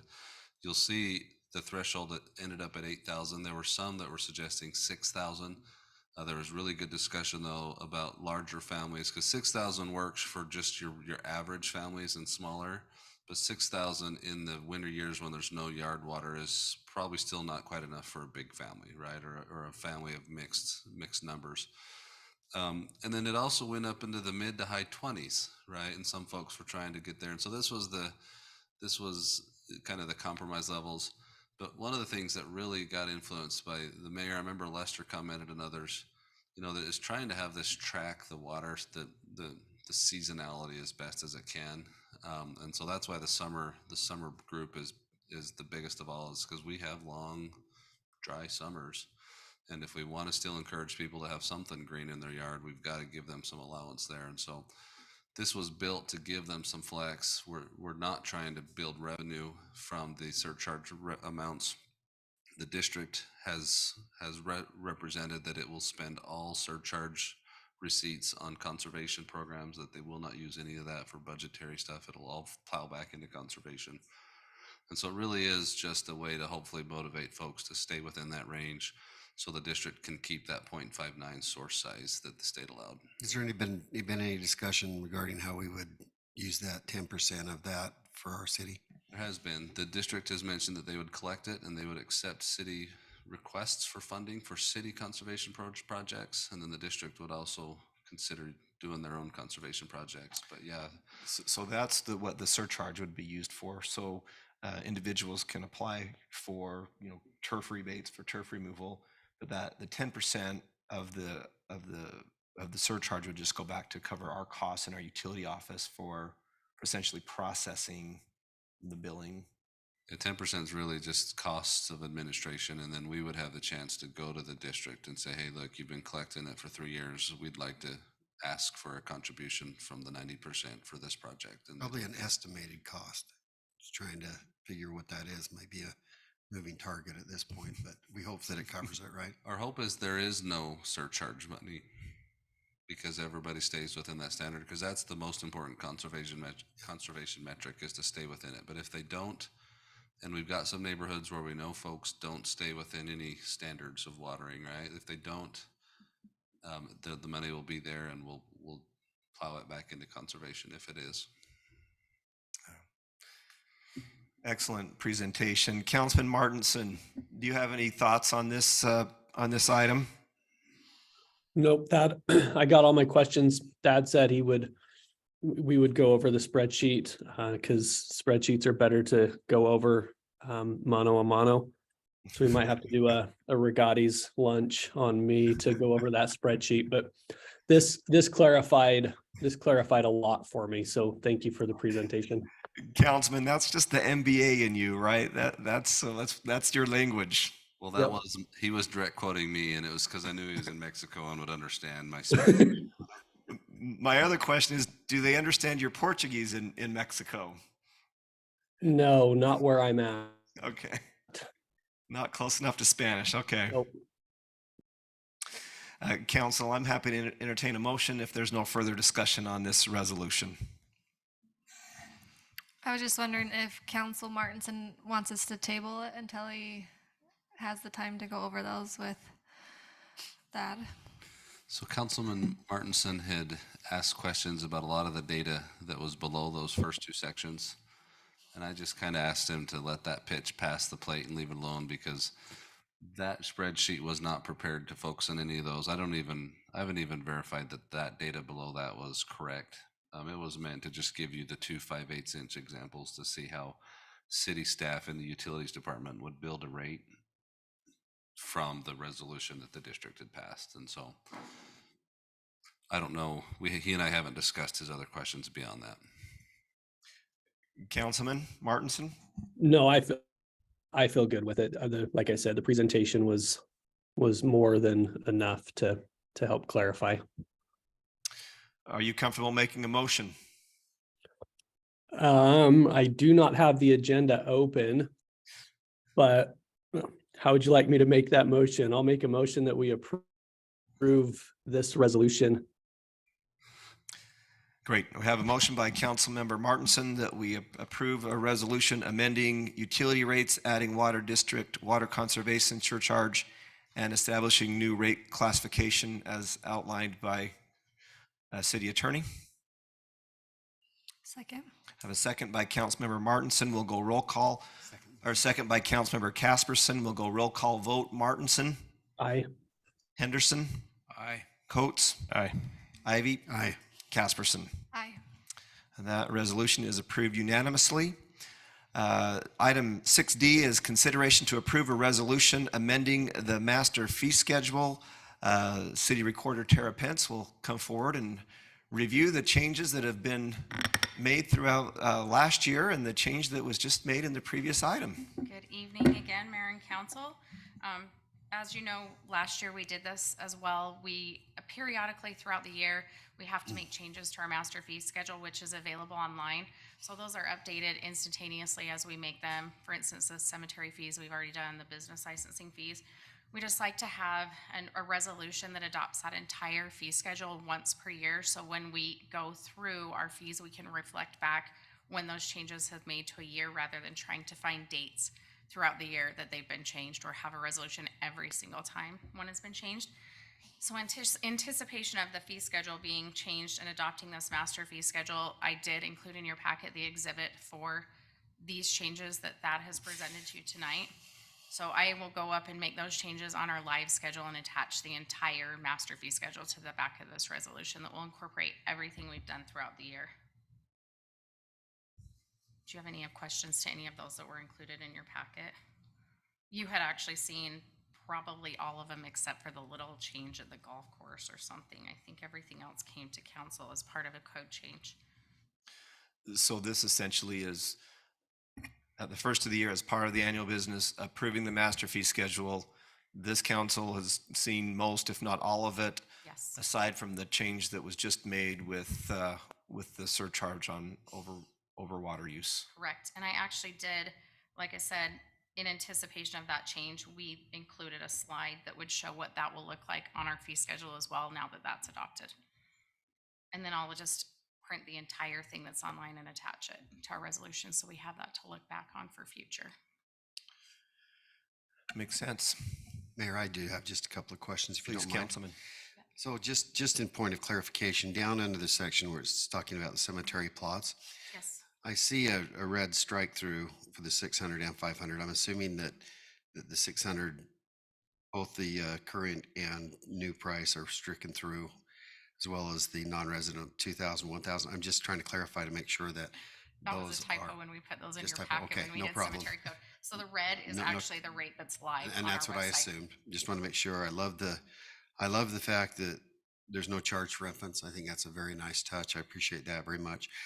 Mayor, if with your approval, I'd just like to talk to the council just for a minute, just to see if there's an appetite regarding adoption fees for dogs and cats. I'm going to get into this in my reports later on, but I did visit the animal shelter, and I'm just wondering if the council would have an appetite to allow some leeway so that dogs and cats can be adopted, because, you know, $50 or $70, it really is a breaking point for a lot of families. And for a lot of people that need that companionship, it may be the difference between them being able to have a pet or not. And as I said, I'll go over it more in my assignment report, but I just want you to know that I would support that. I do understand that there's real costs affected to adoption. You know, you've got some vet bills, you've got licensing, you've got chipping, you know, you put the chip in for tracking and all those things. I understand those real costs. I just want to weigh that against, on the off chance that someone comes in and says, I'd really like to adopt one, but I can't afford it, and have that be a barrier for them to be able to get the animal. I appreciate that, Councilman Ivy. I look at, if you can't afford $50, you probably shouldn't get a pet because they cost a lot more than $50 a month. So that's why I just don't want the city to get hurt by it. But I appreciate your sedative, but I would rather leave it, because truly I'm blown away at the cost of animals, and you got to be prepared. And so if you can't afford $70 to get the spayed and neuter, then you probably shouldn't be getting a pet in the first place. I know for a lot of years, my dog didn't get the prime food. They got what I didn't eat for dinner. So anyway, just a thought, just something that I thought might be for council to consider. Well, if the dog is in there for a long time, I wonder if it'd be more of an incentive to have a lower cost, because if they're in a long time, what does that cost over time to have the animals be in there?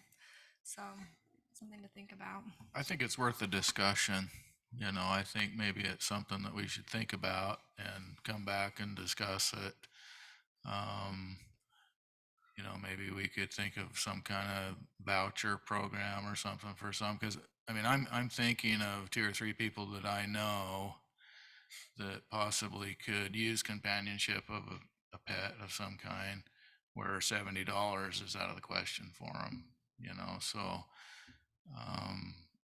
I'm glad you brought it up. I think it's maybe a discussion we should have. And so there is some hard costs to their feeding and boarding every day. And we also might, we have a very strong animal activist pet group here in town, and they love their animals like we do. And there may be some monies available to help in these adoptions as well, that if we made a couple of calls, maybe we could even secure some of that. But I just saw animals there, and again, I'll talk more about it, but they wanted a home as badly as some people would want them. So anyway, maybe at some future point, Mayor, if you see fit. Tara, before I call for motion on this item, would you just make a note to put that on a future workshop agenda? And maybe we could invite an animal control officer here to spend a few minutes, present to the council and let the council chew on this just a little bit more. Absolutely. Good comments, good feedback. Further discussion on this item before we approve the annual fee schedule as it currently exists, with the inclusion of the changes by resolution to the water surcharge. So moved, Mayor. Have a motion by Councilmember Coates. I'll second that, Mayor. Second by Councilmember Henderson. We'll go roll call. Henderson. Aye. Coates. Aye. Ivy. Aye. Casperson. Aye. Martinson. Aye. Great. The master fee schedule is approved. Let's move on to some annual council business. The first item is 7A. It's consideration to approve the 2023 annual meeting schedule. It's in your packet. It's the same as we've done the majority of this year. It's the same pattern. Any questions or any comments on that? Are we comfortable, council, with this pattern that we've developed? Just one note of clarification, Mayor, and that is if we ever have the need to have a dedicated workshop, there's no reason to have that listed on this public notice. We could do that at that time as needed, correct? That's correct, as long as we work with our city recorder to notice that at least 24 hours in advance. And it also doesn't prohibit us from canceling a meeting if there's not a need to have it. So there is a state law that requires that the council publish an annual meeting schedule that makes the public to at least be able to discern the date, time, and place of your meetings. And so that's what we're trying to accomplish here, is satisfy that law. You can always add additional meetings to that that would be not part of your regular schedule, but would be regularly noticed and held meetings of the council. So this 2023 annual meeting schedule meets that requirement by state law, as this council would adopt an annual meeting schedule that includes those date, time, place, location for the public. So I'll be happy to have some discussion on that and or a motion if we're ready to approve that. Mayor, I can make a motion to approve the 2023 annual meeting schedule. Have a motion by Councilman Ivy. Second. Second by Councilmember Casperson. All in favor? Aye. Great. The annual meeting schedule is approved. Item 7B is consideration to approve the 2023 council member assignments. Made just a few, minor adjustments, but before I read through those, just so that, that's on the record of everyone can hear kind of those assignments, let me just say thank you. I mean, it's a lot of work outside of your duties as a council member. There's additional meetings, there's additional representation, and couldn't ask for better service than what you give in your respective roles and varied roles and duties. And I know it's a lot of sacrifice and it's a lot of time, but just appreciate that work. And I hope you know that I really tried to just be considerate of the feedback that came back, and then to kind of keep the kind of share the load amongst the entire elected body. So before I call for motion, I just would like to read through those assignments so that it's clear for staff to kind of hear that too, and know who kind of represents. I'd like to continue serving, or I'd like to serve Washington City Celebrations and Events on the Downtown Advisory Committee / Economic Development, the City Hiring Committee, and work with administration, the Dixie MPO Executive Council, the County HCAC, and the Washington County Water Conservancy District Board of Trustees. In alphabetical order, I'd like to appoint Councilmember Casperson to continue to serve on the Washington City Active Transportation Committee, to take on the assignment of serving on the City Employee Board of Appeals, to continue her work with the Historic Preservation Commission, and to take on the assignment of the Washington City Youth Council. For Councilman Coates, to continue in his existing roles as Washington City Investment and Audit Committee member, as a liaison to the Washington City Power Board, as the Washington County Solid Waste Board Executive Committee Chair, and to serve with his expertise on the Washington County Flood Control Authority. Councilman Brett Henderson, I'd like to appoint him to continue to serve on the Washington City Downtown Advisory Committee and with Economic Development, to serve on the Washington City Employee Board of Appeals, to continue to work with the liaison to the Planning Commission, and to work with Community Development, and as we approved by resolution, to serve on the Southwest Mosquito Abatement and Control District. With Councilman Ivy. Wait a minute, you missed Councilman Henderson's Shade Tree Committee. Oh, my goodness. And the Washington City Shade Tree Committee. I've got to stay on that one. They have the best lunches. So I got to stay there. Yeah. Maybe this is a sign, Right, if Sam? you didn't read it, that maybe you should make an adjustment. I think it's more of a sign about my eyes getting old and just trying to see the list here. Councilman Kurt Ivy to serve as the Washington City Hillside Review Board liaison, to continue to serve in the capacity of the Legislative Policy Committee and the Land Use Task Force, to work with the Washington City Public Safety Committee, to work with the Washington City Arts Council, to serve on the Dixie MPO Mobility Committee, and to be the alternate on the Executive Council, to be our representative to the St. George Area Chamber of Commerce, and to continue those state-appointed duties on the State of Utah Water Working Group. And then Councilmember Martinson, ask him to serve on the Washington City Hiring Committee as a council representative. And council, that was a new assignment that I felt like was appropriate to involve a council member on some of those hiring committees as the manager. And I see appropriate, but we definitely want him to serve there. The Washington City Investment Audit Committee, continue to serve the Community Education Channel. Another new assignment to work with the Interfaith Council. He'll be taking on the role as council representative and city representative to the Washington Area Chamber of Commerce.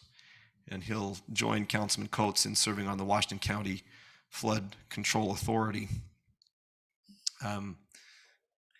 Unless there's any discussion on this, I'd be happy to see those assignments approved by motion and vote.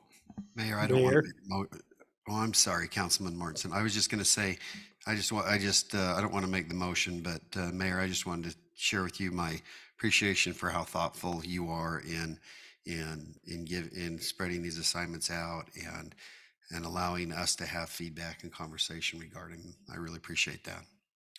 Thank you, Councilman. Councilman Martinson.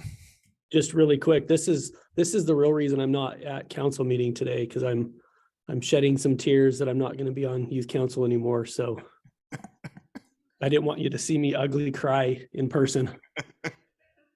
You can still go to the meetings, don't. I'm sorry.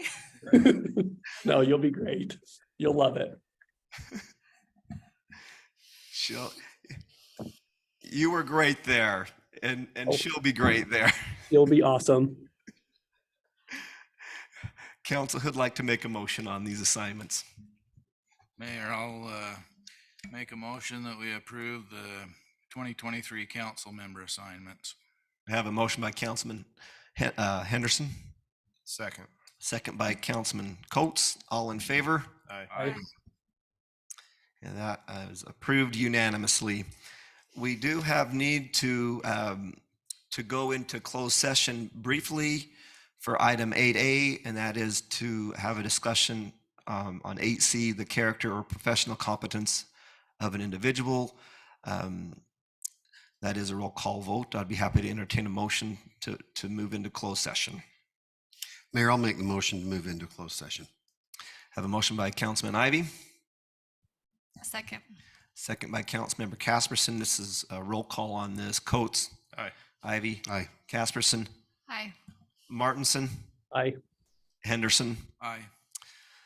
Okay, we'll move into closed session in the conference room, and we'll reconvene here when we get through with item 9.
three-story with walkout basements, you know, because in their half-acre lots, these people, they're wealthy people, that's kind of hot, they're getting out of the state of the city here.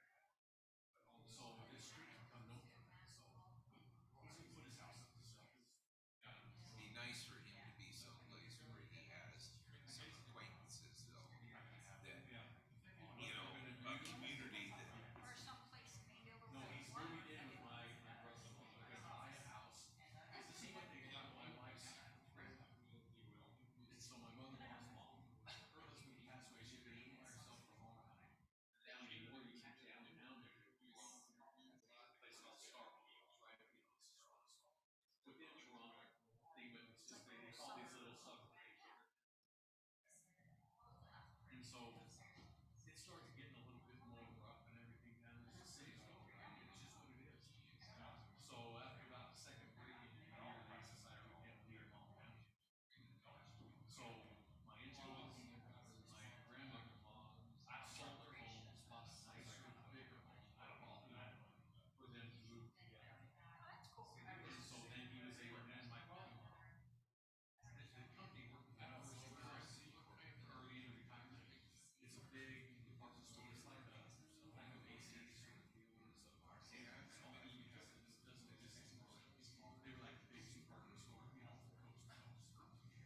And he'd been with me since 16 years old. And they forced him out to give me a repeat on his retirement. So he's 83 years. It was almost 500 years working. We're going on year number 37. You know, he only worked, I knew for the first 4 years. Hence why he golfs 3 times a Why week. he golfs. And part of his Least package some. was they gave him, well, it was money set aside to give him uses memberships for some activity. You know, he left, and they have, you know, pretty hard, I mean, everything was in. But part of his life, we went 5,000 years, you know, that he tracked all the our membership just came out right now. So that was part of his passion. That's the thing, $5,000. You know, his membership is less than that here. Doesn't have to be, that was part of those. Came out of the, So he's gonna live with the sister-in-law and the brother. yeah, my brother-in-law. So they're gonna do what they did with Gabriel's grandmother.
Oh, yeah,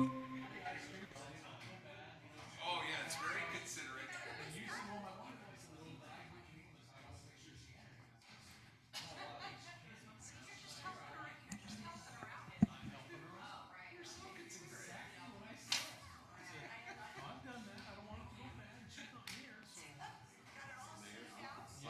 Oh, and my drink. Did I leave my socks in there? I didn't see any socks.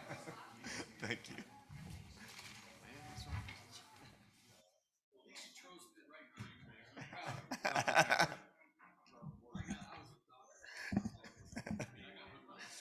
It's hard to get off. It's worse than heroin. That I wouldn't know, but I have drinking a few Dr. Peppers.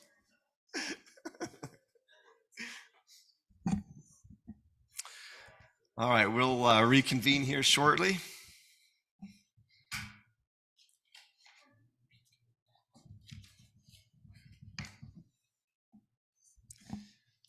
It's still not what some of us would consider a long meeting. We've had long meetings, haven't we, Dick and Larry? This is nothing. Yeah. The problem is we're so good on the front end of things now that it takes all the It's the signs to come of the economy. that too. Okay, Steve, if we're not recording, please turn the recording back on. And then Councilman Martinson, have we got you on the line? Yep, I'm still here. Great. Okay. We'll move to item number 9, which is appointments. 9A is consideration to confirm the appointment of a member to the Planning Commission. Council, my recommendation for appointment is that we continue with Cody Mitchell in his position as Planning Commissioner.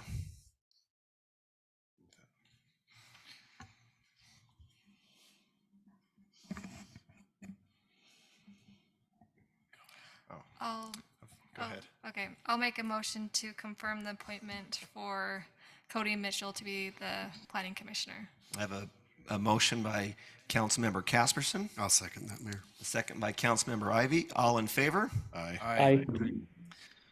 All right. Cody Mitchell is appointed to another term on the Planning Commission. Now, Mayor, you might want to just state that, is he going to remain the alternate? Because we probably want to make sure that's stated.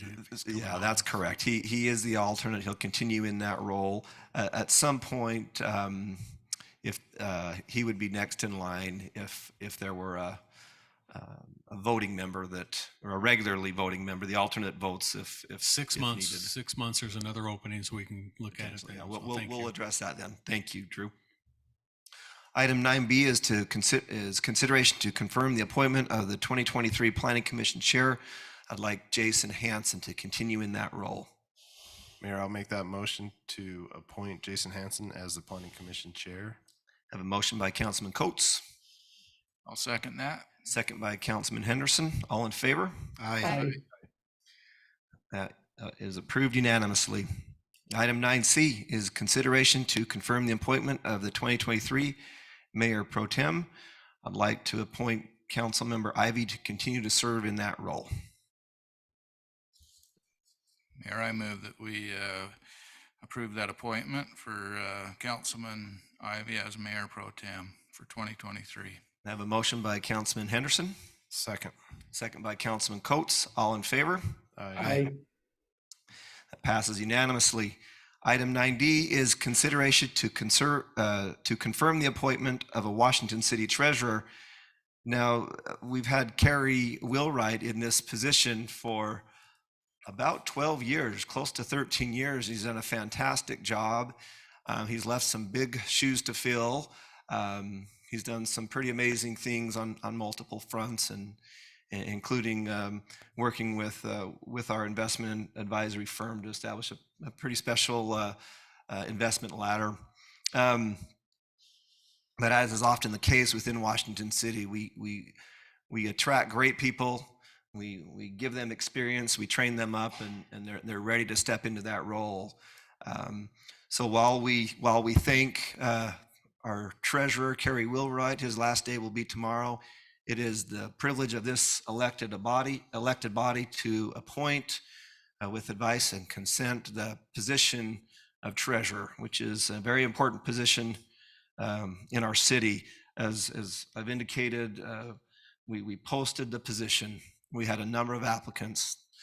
There was a committee that was set forth that did a number of interviews, and the individual that was in-house rose quickly to the top. We were impressed by the work that she's already doing here. We're impressed with the work that she's done with private accounting firms outside.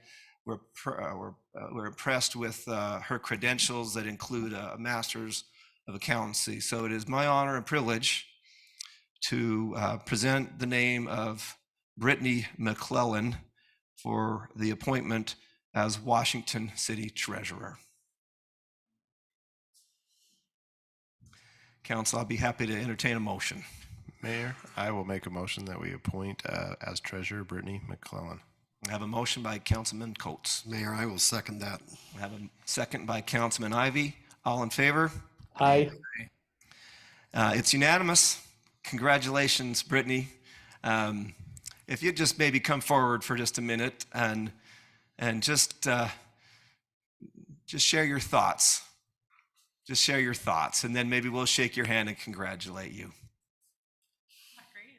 I know. Talking in front of people. But I thank know. you guys. I really appreciate it. I've really enjoyed working here, and I hope to continue living up to your expectations. What's the first thing you're going to do as the new city treasurer? Make my husband take me out to dinner. That's a good idea. And I'm sure that you'll account for everything he pays on that, right? I do the finances, yeah. Well, congratulations. Let me just come down and with the council, we'd like to just shake your hand and congratulate you.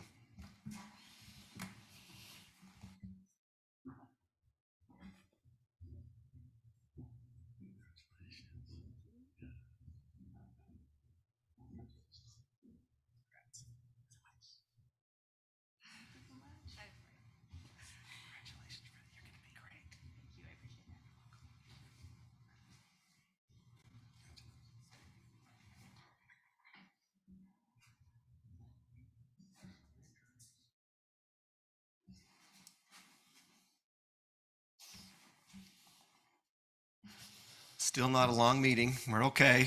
Item 10, report of officers from assigned committees.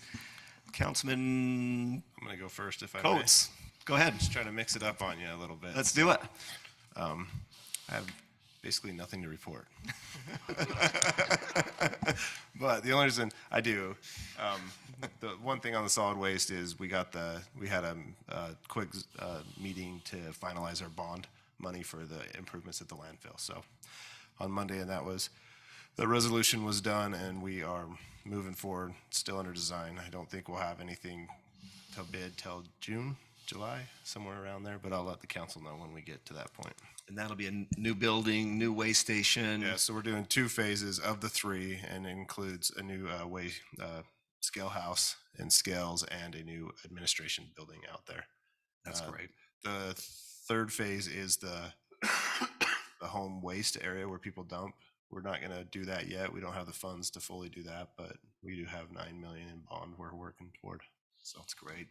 Will the weigh station and the access points be the same or similar to what we currently know? I'll get an exhibit. Maybe I can even get it by the end of this little thing. I'll look in my emails, but it's way different. They're not in the same spot, but the roads are potentially in the same spot, but the accesses and the way it lays out is different to try to get it.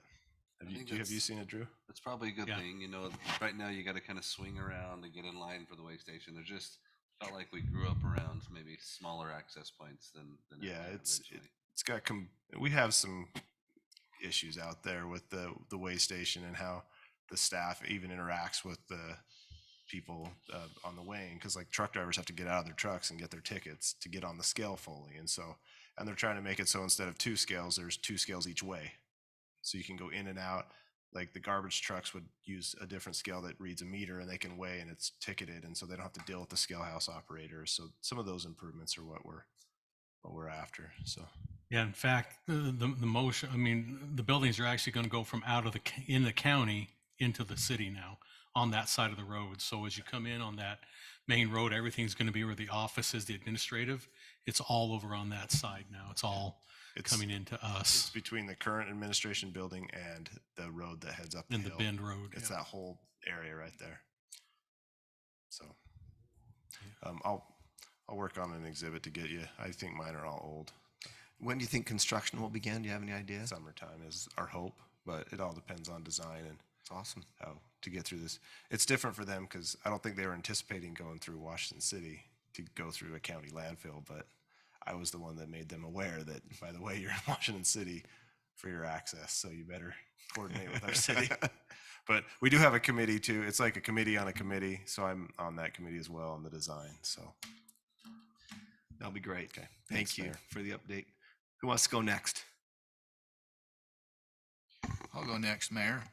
Had a meeting with the Shade Tree Committee today, Thad and I did, and I always look forward to the Shade Tree Committee. A lot of good people there, and we have a lot of trees in Washington, and we count all the trees, and you know, they keep track of them on the computer, and it's pretty awesome. So, Of course, I forgot. and to the say- Jimmy John's was delicious. For some reason, I picture Shade Tree Committee with the lemonade. I don't know. I'll make note of that. Thank you, Councilman. Anything else? I think Okay. Just for the city manager, that committee has Ryan White, who's the Desert Garden official that runs the Water District's Desert Garden. They have Ryan, Yeah, I know Ryan. Ryan Great. Johnson, who's the state forester. He's employed by the Division of Natural Resources, comes down to that. And so it's a fairly robust committee as far as those that are interested in trees and in treescaping. No offense to your committee, but it's one I will likely never attend in my career. So no offense. Who would like to go next on reports? Should I go next? Because you Sure. seem to have a load over there. So, as you guessed, I just want to share a few things from the active transportation. We have a new tune-up station at Sullivan Park. I think it's pretty cool. And then the bike rack at City Hall. Have you been using that? No. So if anyone wants to start riding their bike to City Hall to attend these meetings, you can do that. And then something on that is going to be coming up soon is the bike display for the Bullard family, is how you say their name. It's coming up, and so they're going to be doing having a little program, and so they want to work with Washington City to find a date for that. So that's going to be coming up soon. The ghost bikes will remain, and then they'll have a monumental plaque for that for the brothers. Perfect. And so I think that's all that I want to share. Oh, I guess one other thing, Suba and Healthy Dixie have raised money, $10,000, and they want to get those Strider bikes to have to work with elementary schools, and they're going to pay 50% of the cost to get Strider bikes, and so that little kindergartners can ride them at recess or PE. So they asked if we could see if we had any connections of any elementaries that would be interested in getting the Strider bikes at their school.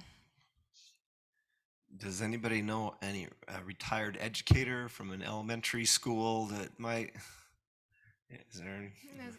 Sure, Mayor. Just elbow hard to your left. Tag team. I'm a graduate of Washington Elementary School, and when I was there, we played on tires and big old swing sets. But one of the nice things of that elementary school is it does have a lot of good flat surfaces where kids could stride around on and do it pretty safely. Yeah, and so I would suggest Washington Elementary. I can help with that. Great. And I shot you an email earlier today about another active transportation meeting, maybe just for a separate meeting we'll talk about. So great. Let's go Councilman Martinson and then Ivy. It has been a super busy month of assignments. I say that very facetiously because there was a CEC meeting yesterday. I'm waiting for the notes because I was actually in a meeting all day yesterday, so I wasn't able to participate in that. So I'm just waiting for them to send me the notes. And then, yeah, Youth Council took a break for Christmas. They were there last Wednesday, just taking down the decorations from the Covington Mansion, the Covington House. So not really a whole lot going on. Councilman, I've got a note here in front of me from the Interfaith Council on February 25th. There's an Interfaith Harmony Day. I'll get that over to you to be involved within that new assignment for you. Okay, thank you. Thank you. Move on to Councilman Ivy. Thank you, Mayor. Last Friday, I attended the Winter Art Show for the Washington City Arts Council. They held it at the Red Kit Cliffs Gallery in St. George, where about 40 different Washington City artists gathered together and they displayed their art, they sold their art, and then there were awards at the end. And one of our good friends and former Councilwoman Colleen Granger was one of the grand prize winners for her work that she does, her specific art on gourds. It was really a nice event. It was well attended, and I have their brochure here, and they have listed on here Washington City appreciation for the recreation, arts, and parks monies that we get for that art show. But that's a great group. We've got great leaderships. It's viable, and it's a great assignment for me. I don't really have a lot of artistic ability, only that I really want to support them in moving forward. So we'll do that. So as you know, this, excuse me, next one, before I get on to that, because I did have the opportunity this last week to be able to do a ride along with the police department again. And this time we rode along with our animal control officers, Colton Tanner and Alex Piedra, where we went down and we toured the shelter. And this was amazing on a lot of different levels. But the one thing that I left knowing is that when these officers know their animals well enough to be able to tell you who they like, and what they don't like, and what they get along with and what they don't. There was 9 beautiful cats in the cat room. It's the room of cats at play. And, it was just, they were all just,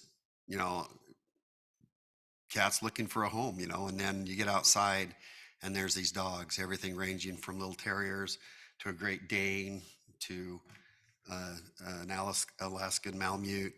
And these officers can tell you every detail about them.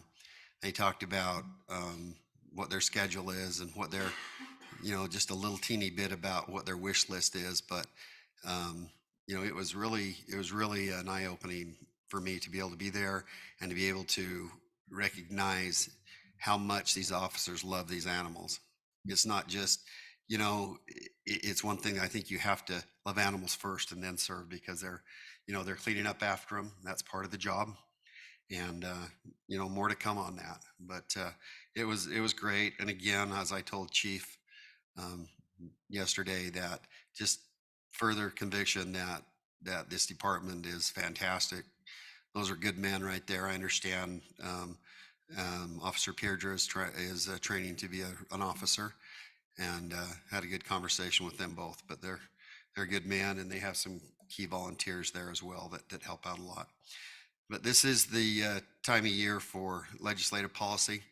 I appreciated Jordan Hess and his brief update today, and talked a little bit about some of the goals that the city has. And even right now, I think it's important to say that with the hundreds of bills that are going to come forward, the bill files haven't all dropped yet. but I think right now there's between 500 and 600. There'll probably be ended up being about 700. Some of them are strategically dropped just before the session, but out of the ones that have dropped so far, I've identified 39 different bills that would directly affect our city. Now they affect us all because we live in Utah, but I'm talking just more specifically with the city. A lot of bills this year that have to do with water, of course, and I'm looking forward to working through the water working group on some of those. And it's really a great resource having Mayor Staley on the Water Conservancy District so that we can cover all of our bases when it comes to water and being able to do what we need to there. And then there's quite a few bills on guns and gun ownership rights, voter accountability, emergency water shortages. And then if you remember at the end of the session last year, Representative Brooks, our great representative from the 74 on the other side of St. George, he brought forward the vaccine passport bill that ran out of time. So he's brought that back for consideration this year. And then other bills that might interest you, bills that have to do with child abuse reporting, clergy reporting, Open and Public Meetings Act, first responders, mental health, election modifications, grandma amendments. And one that's kind of been fun to follow is there's an amendment considering a design for a new state flag. And so there's a lot to follow. Those are just to whet your appetite a little bit. But what I would be willing to do, and you can easily do this on your own, but if any of you would like to go to le.utah.gov and create an account, you can actually go on the website and create your own account where you can track bills that mean something to you or your industry. And you can track, and then it'll give you email updates every time any action is that bill has any movement at all. And it just kind of keeps you up to date because you don't want to get lost in the forest. You know, it's such a big undertaking. I have been in touch with our lobbyists, and we plan to meet with them. And he's already got some of the priorities that we've identified, and we look forward to being at the Hill as much as we can. I have legislative policy every Monday, still an open invitation for anyone that wants to go with me. I'd love to have you go. We have a meeting at noon on Monday, and then we have land use task force when we need to, and then the water working group will meet on Tuesday mornings. So anytime you can break away, I'd love to have you. That's through the 45 days of the session. And then the other thing that I wanted to mention is that in our discussion earlier today, when we were talking about power costs, I don't know if any of you thought this, but I did, about how we need some help from our federal delegation in helping us to understand our power needs. I mean, the reason that these coal plants are closing and there's really nothing else online to replace them is very troubling. It's going to drive costs up. Well, we don't affect the federal level, but we have a great federal delegation that we have good relationships with, and reaching out to them and sharing some of our concerns. That's the foundation grassroots approach of what our Constitution is based on. We reach out through our leadership to advocate for what our needs are. But, you know, just from working through the EPA to natural gas prices, you know, I mean, any of those things. And I'm going to visit with Jordan, mayor, council, you know, city manager, everyone, to see what we can do through that delegation to help address some of those concerns because, you know, I didn't see a real bright picture tonight. And as far as prices go, we know with a pending inflation, our city is as blessed as anywhere when it comes to being the last one into a recession and the first one out. But even with that, it stretches dollars in families to the bitter end. So those are just some things that I'll be working on. And again, please consider my sincere invitation to join us. I think you'd really enjoy it. We can maybe have a committee meeting, or we can testify if there's something relevant that we can do that with. But Mayor, the last thing I want to mention isn't an assignment, but I just want to share my appreciation for Kerry Wheelwright. You know, he's become a friend of mine and getting to know him here. I used to know him back when he used to ref basketball, and I liked him better here at the city, you know, because he was from Cedar and I was the Dixie guy and all that. But I just wanted to publicly tell Kerry how much we appreciated him. His portfolio that he managed for the city constantly outpaced the state pool. And we appreciate his efforts in that. And we wish him the best, the very best in his retirement, and thank him. I personally thank him for his service to the city. But that's all I have, Mayor. Thank you, council. Great updates. I'll just share a couple of brief things. Looking at the snow tell, which is the snow water equivalent, year over year, or actually year to date versus the average, we are at 218%. So it's really nice to see Pine Valley white and all of this, snow in the mountains and rain in the valleys we've been receiving. Last year we were ahead of average, and then it got pretty dry January into February. So hopefully we'll express that gratitude for the moisture and rain we've received, and hopefully we'll continue to get that as we get into our summer. I just want to make it known that the rebate program is in effect. So if you want to remove turf to use less water, there is $2 per square foot for that removal, and you just coordinate with the Washington County Water Conservancy District. I think if it has a sprinkler system with it, I'm sure it counts. I'm laughing because my sprinklers have been off for a while, but I must have a pretty good fertilizer on it, because even with this rain, my grass is getting green, and I promise my sprinklers are off. I monitor that app with our smart monitors there. So it's funny you said that, because I have all the council know we had puppies this last summer, and where we put them outside in a little kennel, it is green as can be, and everything else is dead. Yep. Fertilizer. I would probably have to defer to somebody on the shade tree committee to understand why that's turning green, but Not them again. Thank you for that tree water report, Mayor. we give them too much credit. All right, City Manager, your report. Thank you, Mayor.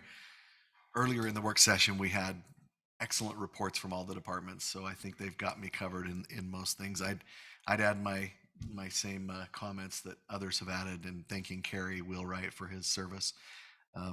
Councilman Ivy mentioned he lives in Cedar City. He's driven down back and forth every day for over 12 years to work at our city, and done a great job, and we wish him the best in retirement.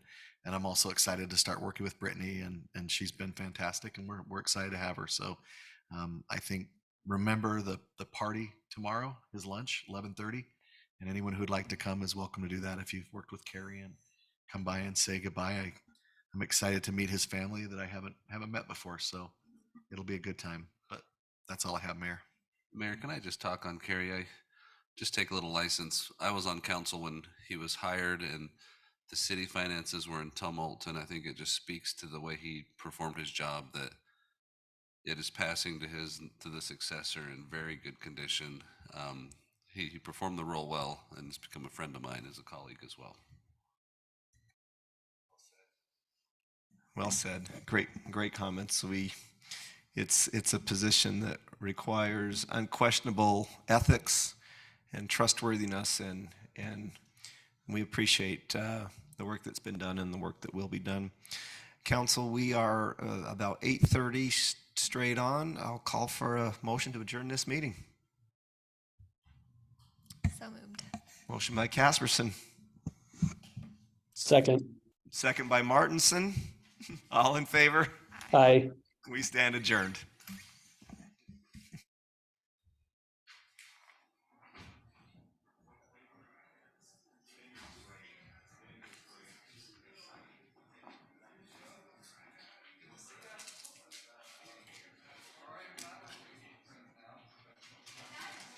Recording stopped.